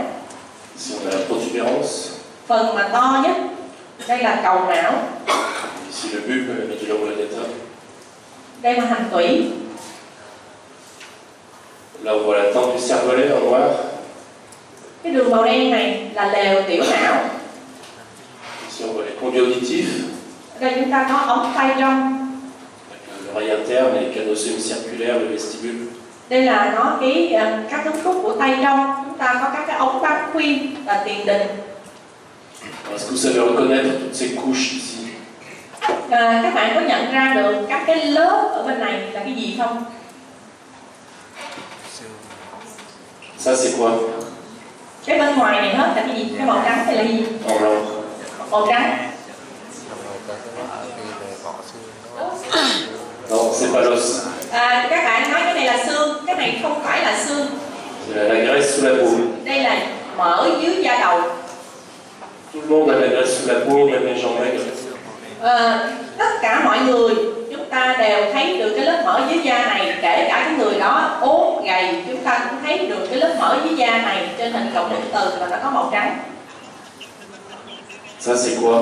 En blanc aussi. Cái màu trắng này là cái gì? Màu trắng thứ hai này là cái gì? Diploe. C'est le diploé. Đây là tủy xương sọ, lớp diploe nha. Đây là tủy xương sọ. Dans la voûte, il y a trois couches. Il y a la table externe qui est de l'os compact en noir, le diploé qui est la moelle osseuse jaune, en blanc quoi, et là la table interne qui est l'os compact qui apparaît en noir en IRM. Như hồi nãy tôi có nói ấy, thì cái xương sọ nó gồm có 3 lớp, thì cái lớp phản ngoài là cái xương đặc cho nên nó màu đen, thứ hai là tủy xương sọ thì nó có mô mỡ cho nên nó màu trắng, và thứ ba nữa là cái khoảng trong nó cũng là xương đặc cho nên nó có màu đen cho nên cộng hưởng từ. Les sutures entre les différents os, elles apparaissent en noir. On voit pas très bien, ici et là il y a les sutures. Đó, ở giữa các cái xương sọ thì chúng ta có thể thấy các cái khớp, thì khớp sọ nó màu đen. Là il y a le sinus blanchuel supérieur ici. Vị trí này là xoang tĩnh mạch dọc trên. Ici les ventricules latéraux, ici et là. Đây là não thất bên, đây là não thất bên. Là, il y a un trou qui fait communiquer le ventricule latéral et le troisième ventricule, c'est le trou de Monro. Thông thương giữa cái não thất bên nó thông vào trong não thất ba qua cái lỗ này gọi là lỗ Monro. Le troisième ventricule il va communiquer avec le quatrième ventricule par la nuque de Sylvius. Não thứ ba thông với não thứ tư qua cái cống Sylvius.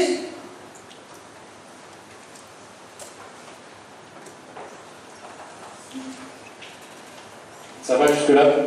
Rồi tới đây các bạn thấy ổn không? Thấy được không?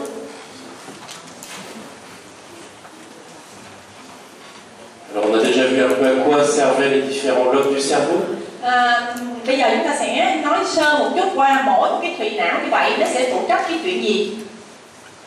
Donc, au niveau du gyrus précentral, il y a le cortex moteur. Như nãy mình nói, chúng ta có cái hồi trước trung tâm, nó là cái hồi phụ trách về vận động. Au niveau du gyrus postcentral, juste en arrière du son de Rolando, on a le cortex sensitif. Ngay sau cái rãnh trung tâm thì chúng ta có cái hồi sau trung tâm, đó là cái vỏ não cảm giác. Vous voyez que les zones fonctionnelles ne correspondent pas à la taille de l'anatomie. Comme on se sert beaucoup de la main, la zone qui est destinée au mouvement de la main est très étendue, alors que la zone destinée au mouvement du pied est moins étendue. Các bạn lưu ý nhé, cái vùng cơ thể nào á, mà mình có nhiều cái hoạt động, cái vùng đó có chức năng nhiều thì tương ứng cái bề mặt của vỏ não mà phụ trách cho cái vùng đó nó sẽ rộng. Ví dụ như các bạn thấy là thực tế cái diện tích của cái tay trên thực tế nó nhỏ nhưng mà cái hoạt động nó nhiều. Đó, thì cái diện tích vỏ não phụ trách cho cái tay nó rất là rộng so với cái chân, mặc dù nó to trên thực tế nhưng mà cái vỏ não cái vận động cái hoạt động không có nhiều, cho nên là cái vỏ não mà chi phối cho cái chân nó có chút xíu rồi. Votre tronc est plus grand que votre main, mais la taille qui sert à bouger la main est plus grande que la taille qui sert à bouger le tronc, parce qu'on ne fait pas des mouvements très fins avec le tronc, sauf les jeunes filles qui dansent. Ví dụ như các bạn thấy á, là cái thân người của mình, cái thân hình của mình, cái thân mình thì trên thực tế nó rất lớn, nhưng mà trên thực tế thì cái thân á, nó đâu có cái hoạt động gì đâu, trừ mấy cô mà đi múa bụng á thì cái thân mình mới làm việc nhiều. Trong khi đó cái tay của mình mặc dù nó nhỏ nhưng mà nó rất là nhiều động tác, thì các bạn thấy là cái vỏ não chi phối cho cái bàn tay nó to như thế này, trong khi cái thân mình nó có chút xíu à. Vous savez que l'hémisphère cérébral gauche commande les mouvements du côté droit du corps. Và các bạn cũng biết rằng là cái bán cầu mà ở bên trái thì nó chi phối cho vận động của cái thân người bên phải. Quelqu'un qui a une hémiplégie droite va chercher une lésion de l'hémisphère cérébral gauche. Cho nên là ví dụ trên lâm sàng các bạn có một cái người bị liệt ở người bên phải thì chúng ta phải đi tìm cái thương tổn não ở bán cầu trái. Les fibres nerveuses du faisceau pyramidal vont partir du cortex ici. Tại vì cái bó tháp đó, nó sẽ bắt đầu từ cái vỏ não ở vị trí này. Elles vont descendre dans la capsule interne ici entre les noyaux gris centraux.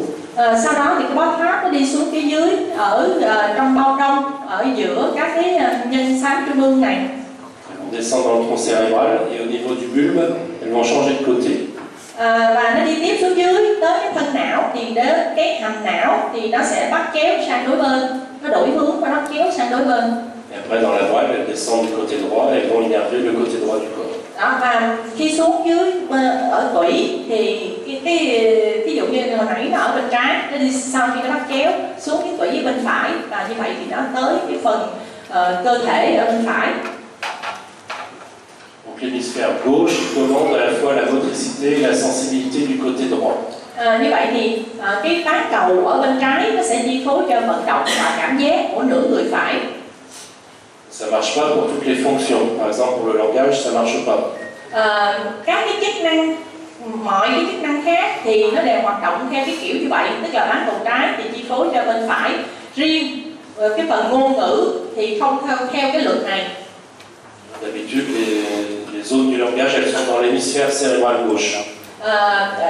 Nhìn chung, phần lớn thì cái vùng ngôn ngữ là nó nằm ở bán cầu trái. Chez les gens qui sont droitiers, qui écrivent avec la main droite, qui jouent au foot avec le pied droit, les centres du langage sont du côté gauche d'habitude. Thông thường những người thuận tay phải, viết bằng tay phải, đá banh bằng cái chân phải thì cái vùng ngôn ngữ của họ sẽ ở bán cầu trái. Chez les gens qui sont gauchers, qui écrivent avec la main gauche, qui visent avec l'œil gauche, qui jouent avec le pied gauche, c'est plus variable. Đối với những người mà thuận tay trái, viết bằng tay trái, nhìn bằng con mắt bên trái nhiều hơn, đá banh bằng chân trái thì có nhiều cái thay đổi. Le plus souvent, ils sont encore dans l'hémisphère gauche. 80% des cas, les aires du langage sont dans l'hémisphère gauche, même chez le gaucher.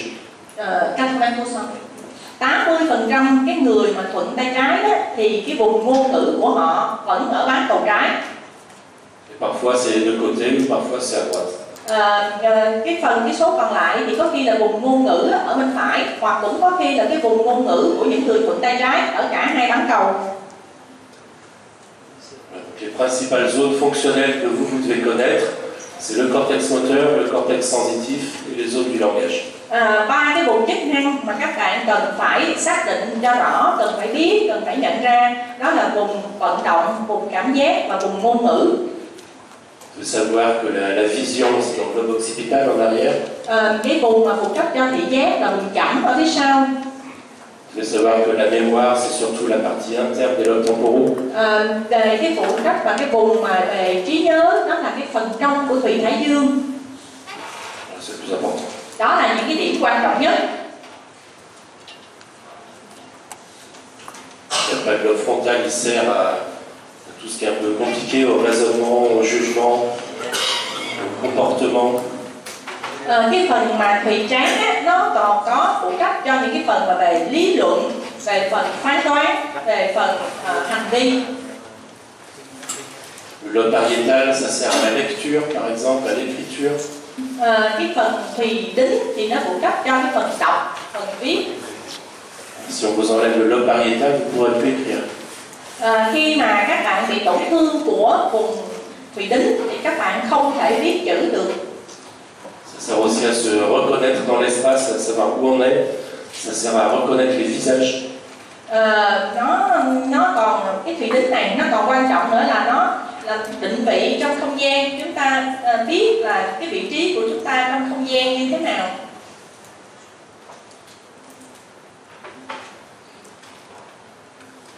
Alors, quand je suis en train de vous parler, il y a plusieurs zones du cerveau qui travaillent chez vous. Khi mà tôi muốn nói cho các bạn một cái chuyện gì đó thì trong não của tôi đó có nhiều vùng nó phải hoạt động. D'abord, vous entendez les sons avec le cortex auditif. Đầu tiên hết thì chúng ta nghe cái tiếng nói thì nó là có cái vùng thính giác. Il est en rose ici, on ne voit pas bien, ça c'est le cortex auditif. Đây là cái vùng gọi là vỏ não thính giác ở đây. Vous comprenez que ces sons sont des mots au niveau du cortex de l'aire de Wernicke ici. Tiếp theo nữa thì ở chúng ta có một cái vùng là vùng Wernicke để nó hiểu cái tiếng nói. Après, peut-être que ces mots, ils vous évoquent certaines images, ou je ne sais pas. Donc il y a d'autres zones du cerveau qui vont travailler. Ở đây thì ví dụ như là khi mình nghe cái tiếng nói thì mình có thể mình hình dung được cái vấn đề mà cái vần đó nó như thế nào, cái màu gì. Đó thì có nhiều cái vùng khác nó cũng phải hoạt động nữa. Après, si vous voulez poser une question, posez pas beaucoup de questions, mais si vous voulez poser une question, vous allez fabriquer des mots dans l'aire de Broca ici. Khi các bạn muốn đặt một cái câu hỏi, các bạn có rất là nhiều câu hỏi, thì đây là cái vùng mà nó tạo ra cái tiếng nói.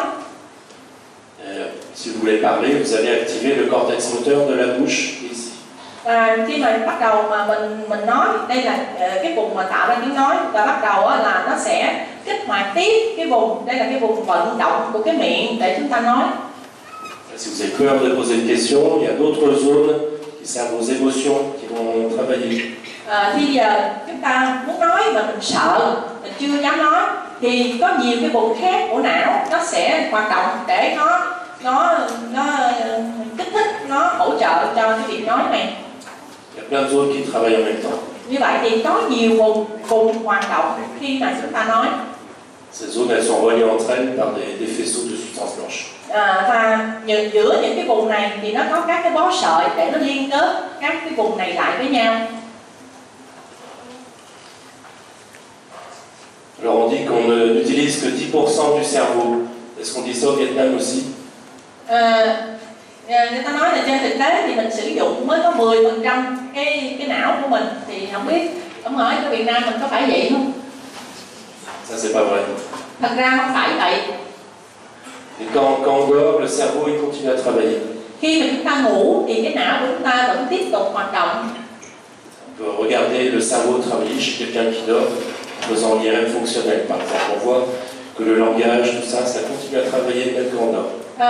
Thì người ta đã làm những cái nghiên cứu, người ta sử dụng cái cộng hưởng từ chức năng đó, thì người ta khảo sát cái não của một cái người đang ngủ, thì khi cái não cái người đó mặc dù cái ngủ nhưng mà trên cái não những cái vùng ngôn ngữ nó vẫn hoạt động, và người ta thấy được cái hoạt động đó trên hình cộng hưởng từ chức năng.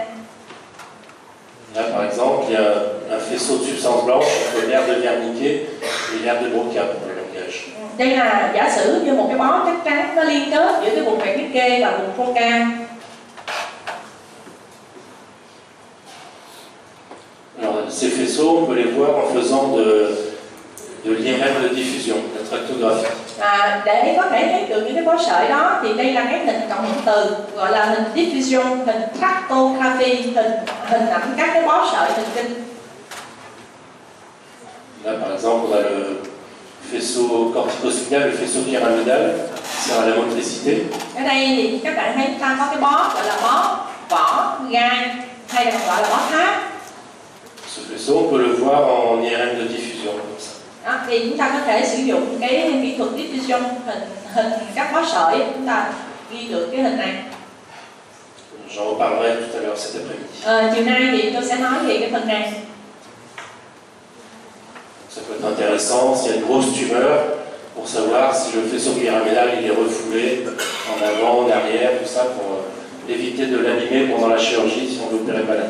Thì cái hình mà bó sợi thần kinh này nó sẽ có lợi khi mà giả sử như đây chúng ta có một cái khối u não đi thì chúng ta sẽ xem được coi là cái bó sợi này nó bị đẩy ra trước, ra sau hay bên, hoặc là nó có dính sát vào trong khối u hay không, để người ta tiên lượng được là có những cái nguy cơ trong mổ và sau mổ. Alors maintenant, quand on fait la neuroradiologie, on ne peut connaître l'anatomie de tous les faisceaux, c'est très compliqué. Đó thì khi chúng ta làm về hình ảnh học thần kinh thì chúng ta cũng nên biết là có các cái bó sợi thần kinh nó liên kết các cái vùng khác nhau, nó rất là phức tạp. Heureusement, il y a des livres, il y a Internet pour nous aider. Thì nhưng mà may mắn thay là bây giờ trong sách vở trên internet thì nó có thể giúp cho các bạn mình có thể mở lên để mình tham khảo, mình tra cứu. Le plus important, c'est de savoir où chercher, c'est forcément de tout retenir par cœur. Vấn đề của các bạn là không phải là chúng ta học thuộc lòng, mà chúng ta biết là có những cái chỗ này và khi cần thì chúng ta mở ra để chúng ta tham khảo. Donc là, on a dessiné différents faisceaux en tractographie, en IRM. Đó thì người ta cũng vẽ ra sẵn những cái sơ đồ liên kết những cái vùng khác nhau đó, và dùng cái tractography để vẽ những cái bó sợi này. Đây là những cái bó sợi chắc. Donc là, par exemple, il y a le faisceau du langage entre l'herbe de Broca et l'herbe de Wernicke. Ví dụ như ở đây là cái bó sợi này là bó sợi liên kết giữa cái vùng Broca và vùng Wernicke để phụ trách cho cái ngôn ngữ.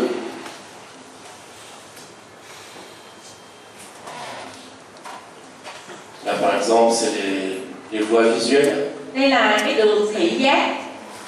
On a un nerf optique, Dây thần kinh thị, le chiasme optique, giao hoa thị, les bandelettes optiques, giải thị, les radiations optiques. tia thị. Ça, c'est un morceau de corps calleux. Và đây là một cái phần của cái thể chai. Ça ne fait pas partie des voies optiques. Và các bạn lưu ý cái phần của thể chai này nó không phải là trong đường thị giác. Si vous faites des images de tractographie, vous verrez c'est compliqué d'avoir juste les faisceaux qui nous intéressent et pas prendre d'autres faisceaux. Thì khi mà mình làm cái hình mà tractography, hình các bó sợi thần kinh thì các bạn lưu ý có khi nó hiện lên luôn những cái bó sợi mà chúng ta không có quan tâm, nên chúng ta phải nhận dạng ra được. Alors vous savez, au niveau des voies optiques, il faut aussi connaître l'anatomie, parce que ça permet de comprendre, de chercher où trouver la lésion.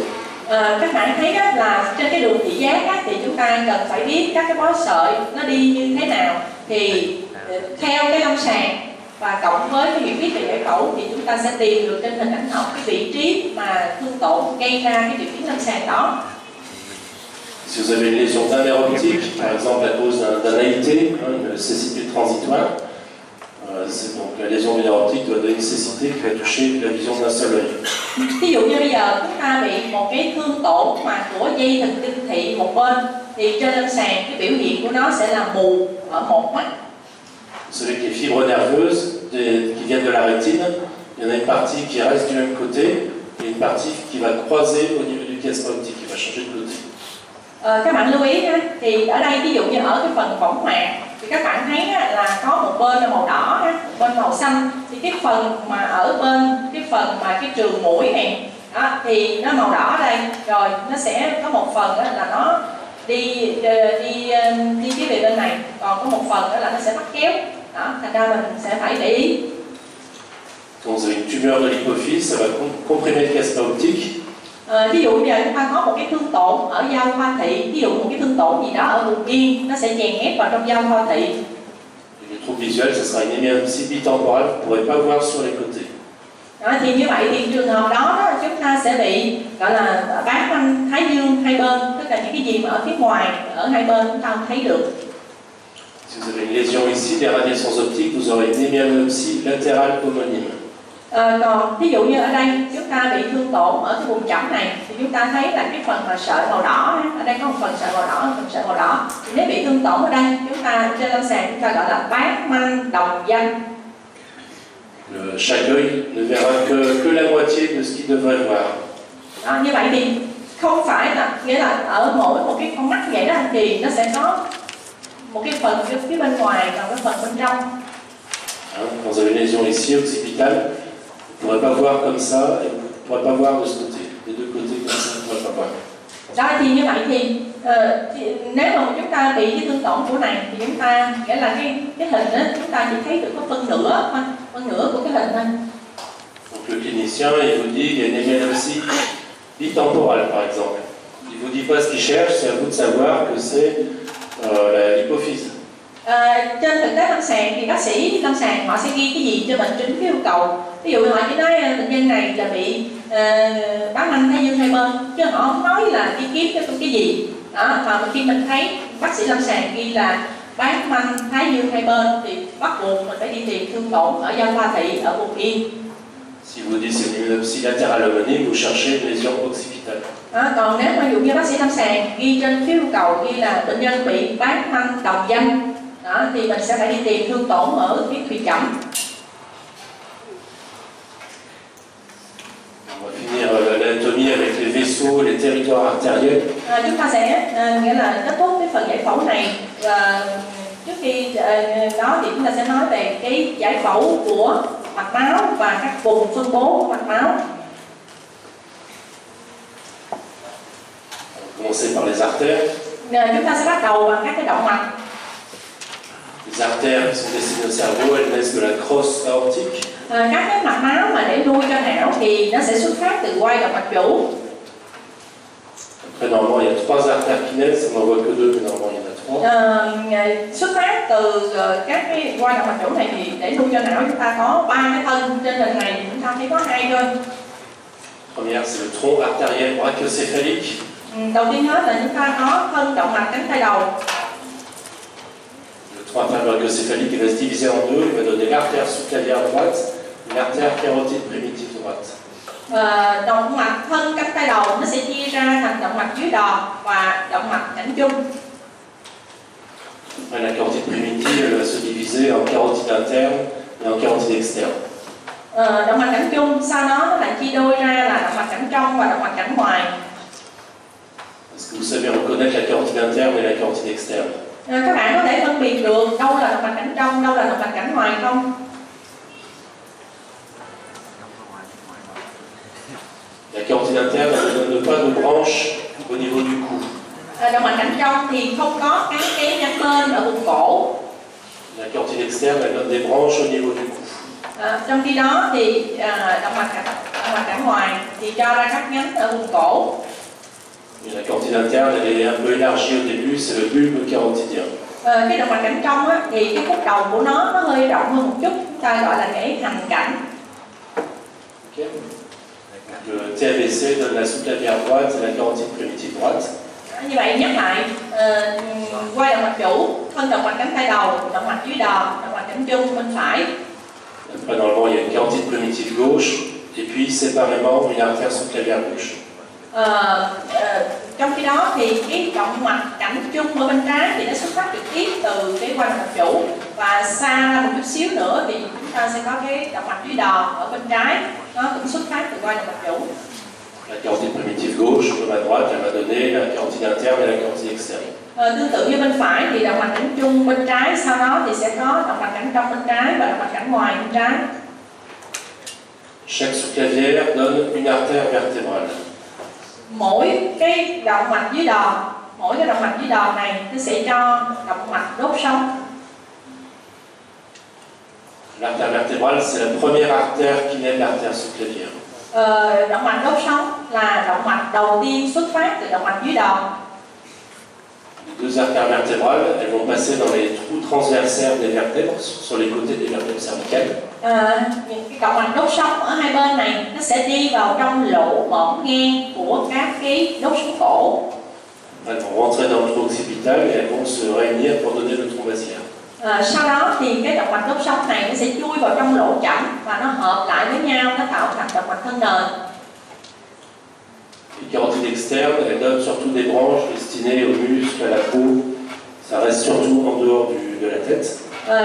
Động mạch cảnh ngoài thì sẽ cho nha các nhánh để nuôi cho cái da và các cơ vùng mặt, thường là các cấu trúc ở ngoài sọ. Ça donne aussi de petites artères qui vont vasculariser la dure mère, l'artère méningée moyenne par exemple. Động mạch cảnh ngoài cũng cho ra những cái nhánh nhỏ để nuôi mạch cứng, ví dụ như động mạch màng não giữa. L'artère méningée moyenne, elle passe dans la tête, mais elle reste sur les côtés. Rồi động mạch màng não giữa như vậy nó cũng sẽ chui vào trong các cái lỗ ở sàn sọ. La carotide interne, elle va rentrer dans la tête par le canal carotidien dans le rocher. Động mạch cảnh trong chui vào trong sọ ở trong ống động mạch cảnh ở trong xương đá. Elle va sortir du rocher par le trou déchiré antérieur et elle va se diviser en artère cérébrale antérieure et en artère cérébrale moyenne. Sau đó thì cái động mạch cảnh trong này nó sẽ chui ra khỏi cái sàn sọ ở cái lỗ rách trước và nó sẽ chia ra thành động mạch não trước và động mạch não giữa. Les deux artères vertébrales au-dessus du tronc occipital, donc elles donnent le tronc basilaire. Động mạch đốt sống ở hai bên, ở ngang mức của khoảng trên cái thân não, ở ngang mức thân não thì sau đó nó hợp lại thành động mạch thân nền. Le tronc basilaire, il va se diviser en deux artères cérébrales postérieures. Động mạch thân nền này, hai nhánh tận của nó là động mạch não sau hai bên. Alors maintenant, on décrit différents segments des carotides, des vertébrales. Bây giờ chúng ta sẽ mô tả chi tiết hơn từng cái đoạn của động mạch cảnh và động mạch đốt sống. On entend de plus en plus parler de ces segments avec la radiologie interventionnelle, la thrombectomie, tout ça. Il faut connaître le nom des segments. Người ta sẽ sử dụng tên của những cái đoạn của các cái động mạch đốt sống và động mạch cảnh này á, thì sử dụng nhiều trong cái phần mà hình ảnh học can thiệp. Ví dụ như người ta muốn lấy huyết khối, người ta mở rộng hay là người ta nói tổn thương gì đó thì định danh từng đoạn của các động mạch này thì sử dụng nhiều ở trong hình ảnh học can thiệp. Pour l'artère vertébrale, il y a le segment V1, c'est le premier centimètre de l'artère vertébrale, c'est juste à la naissance de la sous-clavière. Đối với động mạch đốt sống thì đầu tiên hết là mình gọi là đoạn V1, V là chữ vertebral ha. V1 là 1 cm đầu tiên, tức là ở ngay nơi xuất phát của động mạch đốt sống. Le segment V2, c'est toute la partie verticale ici de l'artère vertébrale. V2 là tất cả cái đoạn thẳng ở vùng cổ này. Le segment V3, c'est là où elle tourne comme ça. Sau đó thì các bạn thấy là đây là đoạn thẳng, nó bắt đầu là nó bẻ ra thành một cái hình vuông này, đó, thì là đoạn V3. Le segment V4, c'est entre le moment où elle rentre dans la dure mère ici, jusqu'au niveau du tronc basilaire. C'est V4. V4 là cái nơi mà bắt đầu là nó chui vào trong cái màng cứng, nó đi xuyên qua cái màng cứng, nó chui vô cho tới lúc mà nó hợp lại thành động mạch thân nền, được gọi là đoạn V4. On n'aura pas les mêmes pathologies en fonction des différentes zones. Tùy theo mỗi cái đoạn như vậy thì chúng ta có những bệnh lý khác nhau. Par exemple, l'athérome, c'est surtout au niveau du segment V1. Ví dụ như chúng ta có những cái mảng xơ vữa thì chủ yếu là về cái đoạn V1. Dissection, c'est surtout au niveau du segment V3. Nếu mà bóc tách động mạch đốt sống thì chủ yếu là ở đoạn V3. Alors ça, c'est une vue de dessus des artères de la tête. Đây là cái nhìn từ phía trên nhìn xuống ở trong não để mình coi các cái mạch máu ở cái vùng nền sọ. On a la carotide interne qui va se diviser en artère cérébrale antérieure et artère cérébrale moyenne. Động mạch cảnh trong sẽ chia ra thành động mạch não trước và động mạch não giữa. On a les artères vertébrales qui donnent le tronc basilaire. Động mạch đốt sống hai bên hợp lại thành động mạch thân nền và ra động mạch não sau hai bên. Donc à la fin, le tronc basilaire donne les artères cérébrales postérieures. Đó, từ động mạch thân nền chúng ta sẽ có động mạch não sau hai bên. Avant, il va donner des artères cérébelleuses. Động mạch thân nền nó cũng có các cái động mạch tiểu não. On a 3 de chaque côté. Mỗi bên như vậy thì chúng ta sẽ có 3 cái động mạch tiểu não. L'artère cérébelleuse supérieure, l'artère cérébelleuse moyenne, l'artère cérébelleuse inférieure qui n'est pas dessinée ici, on appelle aussi la pica. Ở đây thì chúng ta có động mạch tiểu não trên, động mạch tiểu não giữa và ở dưới đó chúng ta có động mạch tiểu não dưới. Nhưng động mạch tiểu não dưới thì nó không có thấy trên cái hình này và nó cũng không phải xuất phát từ cái động mạch thân nền. Vous savez qu'il y a des communications entre d'une part les carotides et le réseau vertébrobasilaire, par la communicante postérieure ici. Để nối giữa cái hệ thống cái động mạch ở phía trước, tức là động mạch cẳng trong và cái động mạch não sau, thì chúng ta sẽ có động mạch thông sau. De chaque côté, la communicante postérieure est entre la carotide et l'artère cérébrale postérieure. Thì ở hai bên, mỗi bên vậy thì chúng ta sẽ có cái động mạch thông sau. Động mạch thông sau sẽ nối động mạch cẳng trong và động mạch não sau. En avant, il y a une communication entre les deux territoires carotidiens par l'artère communicante antérieure entre les deux cérébrales antérieures. Ở phía trước thì chúng ta cũng có một cái nhánh để nối hai cái hệ động mạch cảnh ở hai bên lại. Thì ở đây chúng ta có cái động mạch gọi là động mạch thông trước. Ces communicantes, c'est utile quand on bouche une artère à cause d'un accident vasculaire cérébral, par exemple, ou de latéraux. Ça permet de prendre en charge le territoire parfois qui a été bouché. Các cái động mạch thông này, động mạch thông trước và động mạch thông sau này thì nó rất là quan trọng. Khi mà chúng ta có một cái mảng vữa nó làm hẹp một cái mạch máu, hoặc là có một cái huyết khối nó làm tắc một cái mạch máu, thì chính nhờ qua các cái động mạch thông này mà máu nó được từ các cái vùng khác nó chi phối cho cái vùng mà bị tắc kia. Cette région s'appelle le polygone de Willis.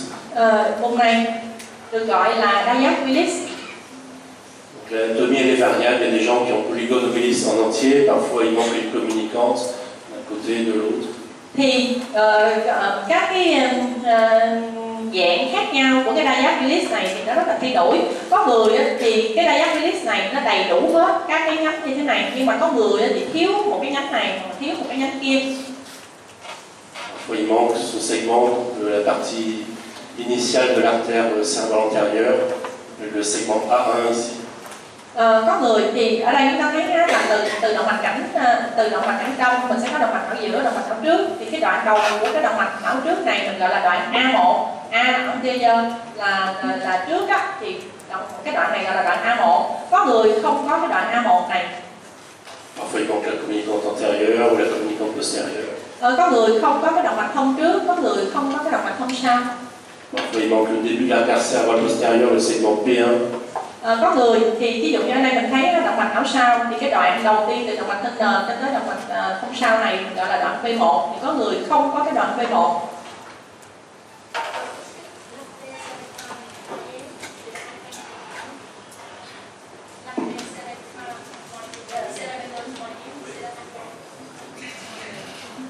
Thì ở đây hồi nãy mình thấy là trong cái động mạch từ động mạch thân nền thì mình nói mình sẽ có động mạch tiểu não trên, động mạch tiểu não giữa và có động mạch tiểu não dưới. Thì ở trong đây về mặt thuật ngữ thì cái động mạch tiểu não giữa thì nó chính là động mạch IK, tức là động mạch tiểu não trước dưới. Hai cái đó là một. Ra nhiều khi trong cái bài dịch thì mình sẽ thấy có những lúc là động mạch tiểu não giữa, có lúc là động mạch IK.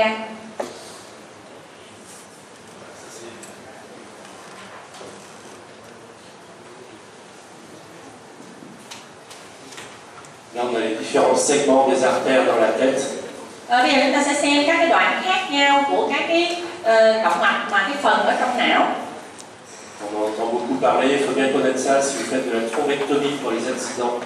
Đó thì các bạn cần phải biết các cái đoạn này, tại vì khi mà chúng ta lấy cái huyết khối á, thì người ta sẽ nói là người ta lấy huyết khối ở cái đoạn nào. Donc là on a la carotide interne de face, l'artère cérébrale antérieure, l'artère cérébrale moyenne. Đây là cái hình chụp mạch máu mà nhìn thẳng từ trước tới, thì đây là động mạch cẳng trong ha, thì đây là động mạch não giữa, xin lỗi, đây là động mạch não trước, chữ A là anterior là não trước, còn đây là động mạch não giữa ha, cái đồ moyen thì chữ M. La partie horizontale de l'artère cérébrale moyenne, c'est le segment M1. M1 là đoạn nằm ngang. La partie verticale ici, c'est le segment M2. Đoạn đứng thẳng là đoạn M2. À la fin du segment M1, l'artère sylvienne se divise en 2 ou 3 branches d'habitude. Thường thì ở hết cái đoạn M1 này, trước khi mà nó quẹo lên như này thì ở chỗ đây nó sẽ chia ra thành 2-3 nhánh. Segment M1, segment M2, segment M3, segment M4. Đó, thì như vậy thì đây là đoạn M2, đoạn M3 và đoạn M4. Si dans l'ischémique aiguë, dans les premières heures, on sait que la thrombectomie est efficace lorsque l'artère est bouchée de façon proximale, soit la carotide interne, soit M1. Au-delà, c'est pas démontré que la thrombectomie soit utile. Thì các bạn biết rằng là trong trường hợp mà tai biến mạch máu não đó, thì mà mình sẽ xem xét có chỉ định lấy cái cục máu đông hay không. Thì cái việc mà lấy máu đông đó nó chỉ hiệu quả nếu mà cái huyết khối nó nằm ở động mạch cảnh trong hoặc là nằm ở cái đoạn M1, chứ còn nếu mà nó ở cái đoạn M3, M4 thì nó không có làm cái lấy huyết khối được. Le segment antérieur, il y a le segment A1 ici, segment A2, segment A3. Đó, còn đây là đoạn A1 của động mạch não trước, đoạn A2 của động mạch não trước và đoạn A3 của động mạch não trước trên cái hình chụp mạch máu mà nhìn thẳng. Ce sont des vues de l'angio-MR artérielle. Đây là cái hình chụp mạch máu bằng cộng hưởng từ MRA mà chụp động mạch. C'est une vue de face, une vue de côté, une vue de dessus. Đây là cái hình mà người ta nhìn ở mặt thẳng từ trước tới, nhìn thẳng. Đây là hình nghiêng và cái này chúng ta nhìn từ trên xuống. De face, on a deux artères vertébrales, les troncs basilaires, les carotides internes. Thì các bạn thấy nhìn thẳng thì chúng ta sẽ có động mạch đốt sống hai bên hợp lại thành động mạch thân nền. Còn đây là động mạch cảnh hai bên. Donc voilà, pica, laica, l'artère cérébrale supérieure, l'artère cérébrale postérieure. Ở đây nếu chúng ta nhìn kỹ thì chúng ta sẽ thấy đây là động mạch pica, động mạch tiểu não sau dưới, rồi động mạch AICA tức là động mạch tiểu não trước dưới hoặc là động mạch tiểu não giữa. Đây là động mạch tiểu não trên, đó, và trên cùng hai nhánh phận của nó là động mạch não sau hai bên. Donc on a la carotide avec le cérébral antérieur, l'artère cérébrale moyenne. Còn về phía phần động mạch cảnh trong thì đây là động mạch não trước, đây là động mạch não giữa.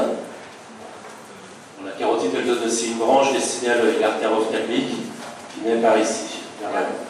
Động mạch cảnh trong nó sẽ có một cái nhánh để luôn cho mắt, chúng ta gọi là động mạch mắt, thì nó sẽ đi hướng ra phía trước, chúng ta thấy được trên hình sagittal. Parfois il y a des communications anormales, des artères qui existent normalement chez l'embryon, qui disparaissent, parfois persistent.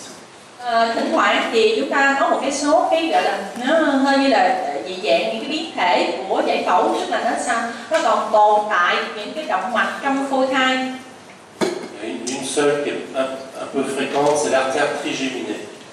Một cái động mạch mà thường hay gặp mà trong những cái biến thể này gọi là động mạch sinh ba. Une personne sur 200.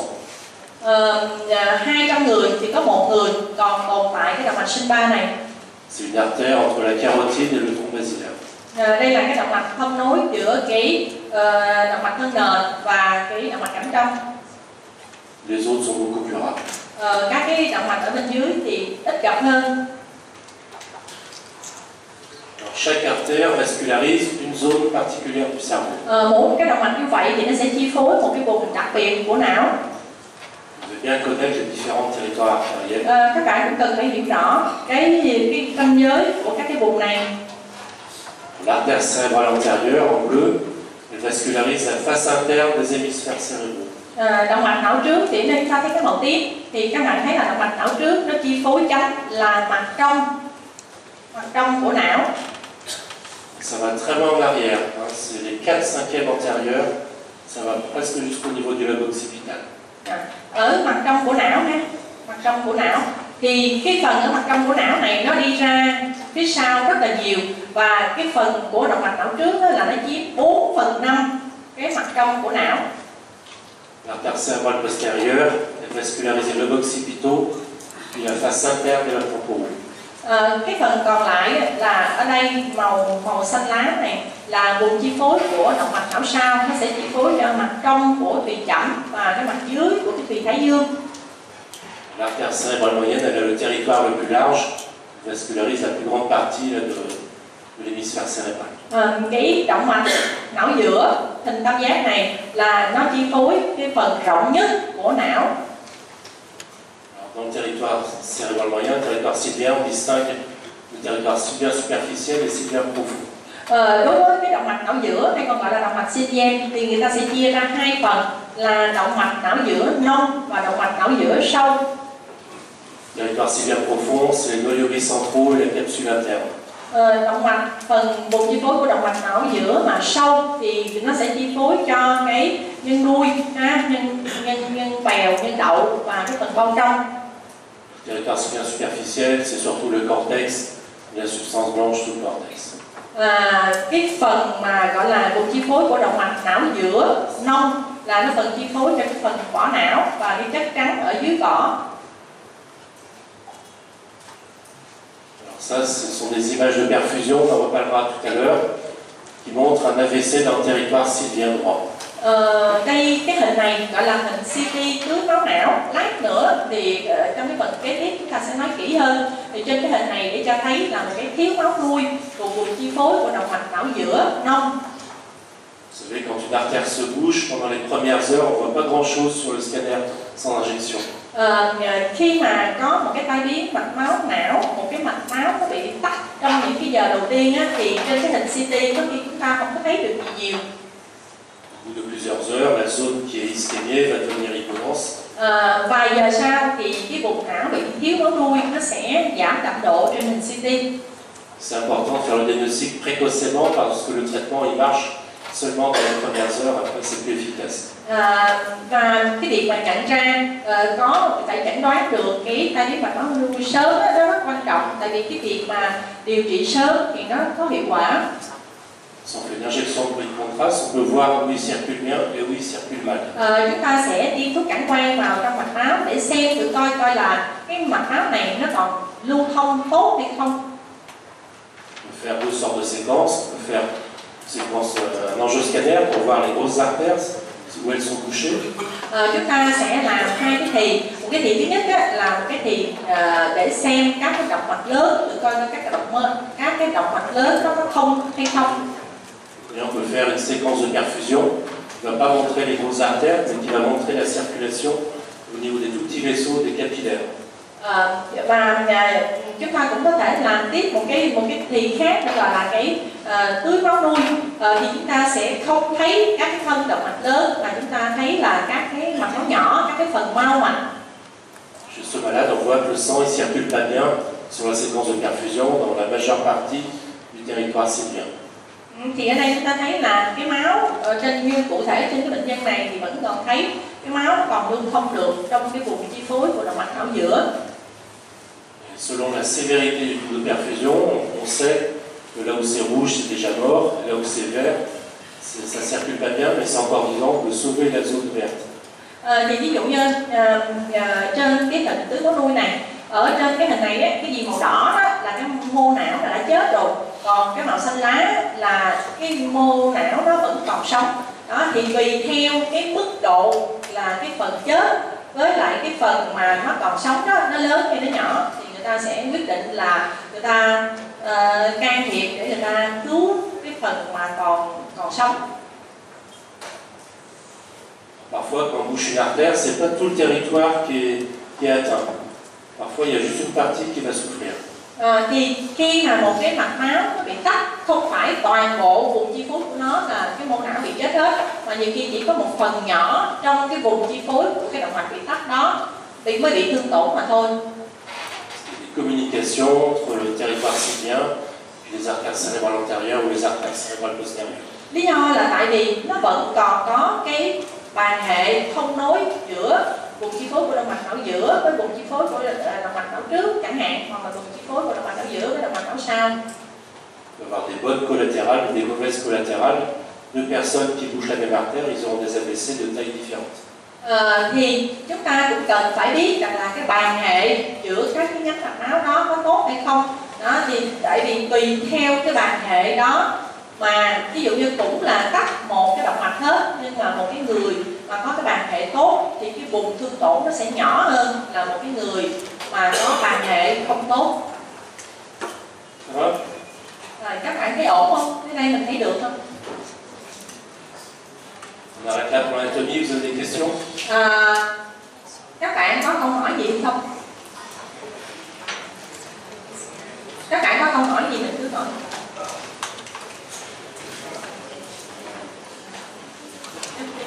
Pas de questions, vous savez tout. Je peux vous poser des questions tout à l'heure. Thì nếu mà các bạn có câu hỏi thì mình nghĩ cái nào một chút xíu tôi hỏi các bạn.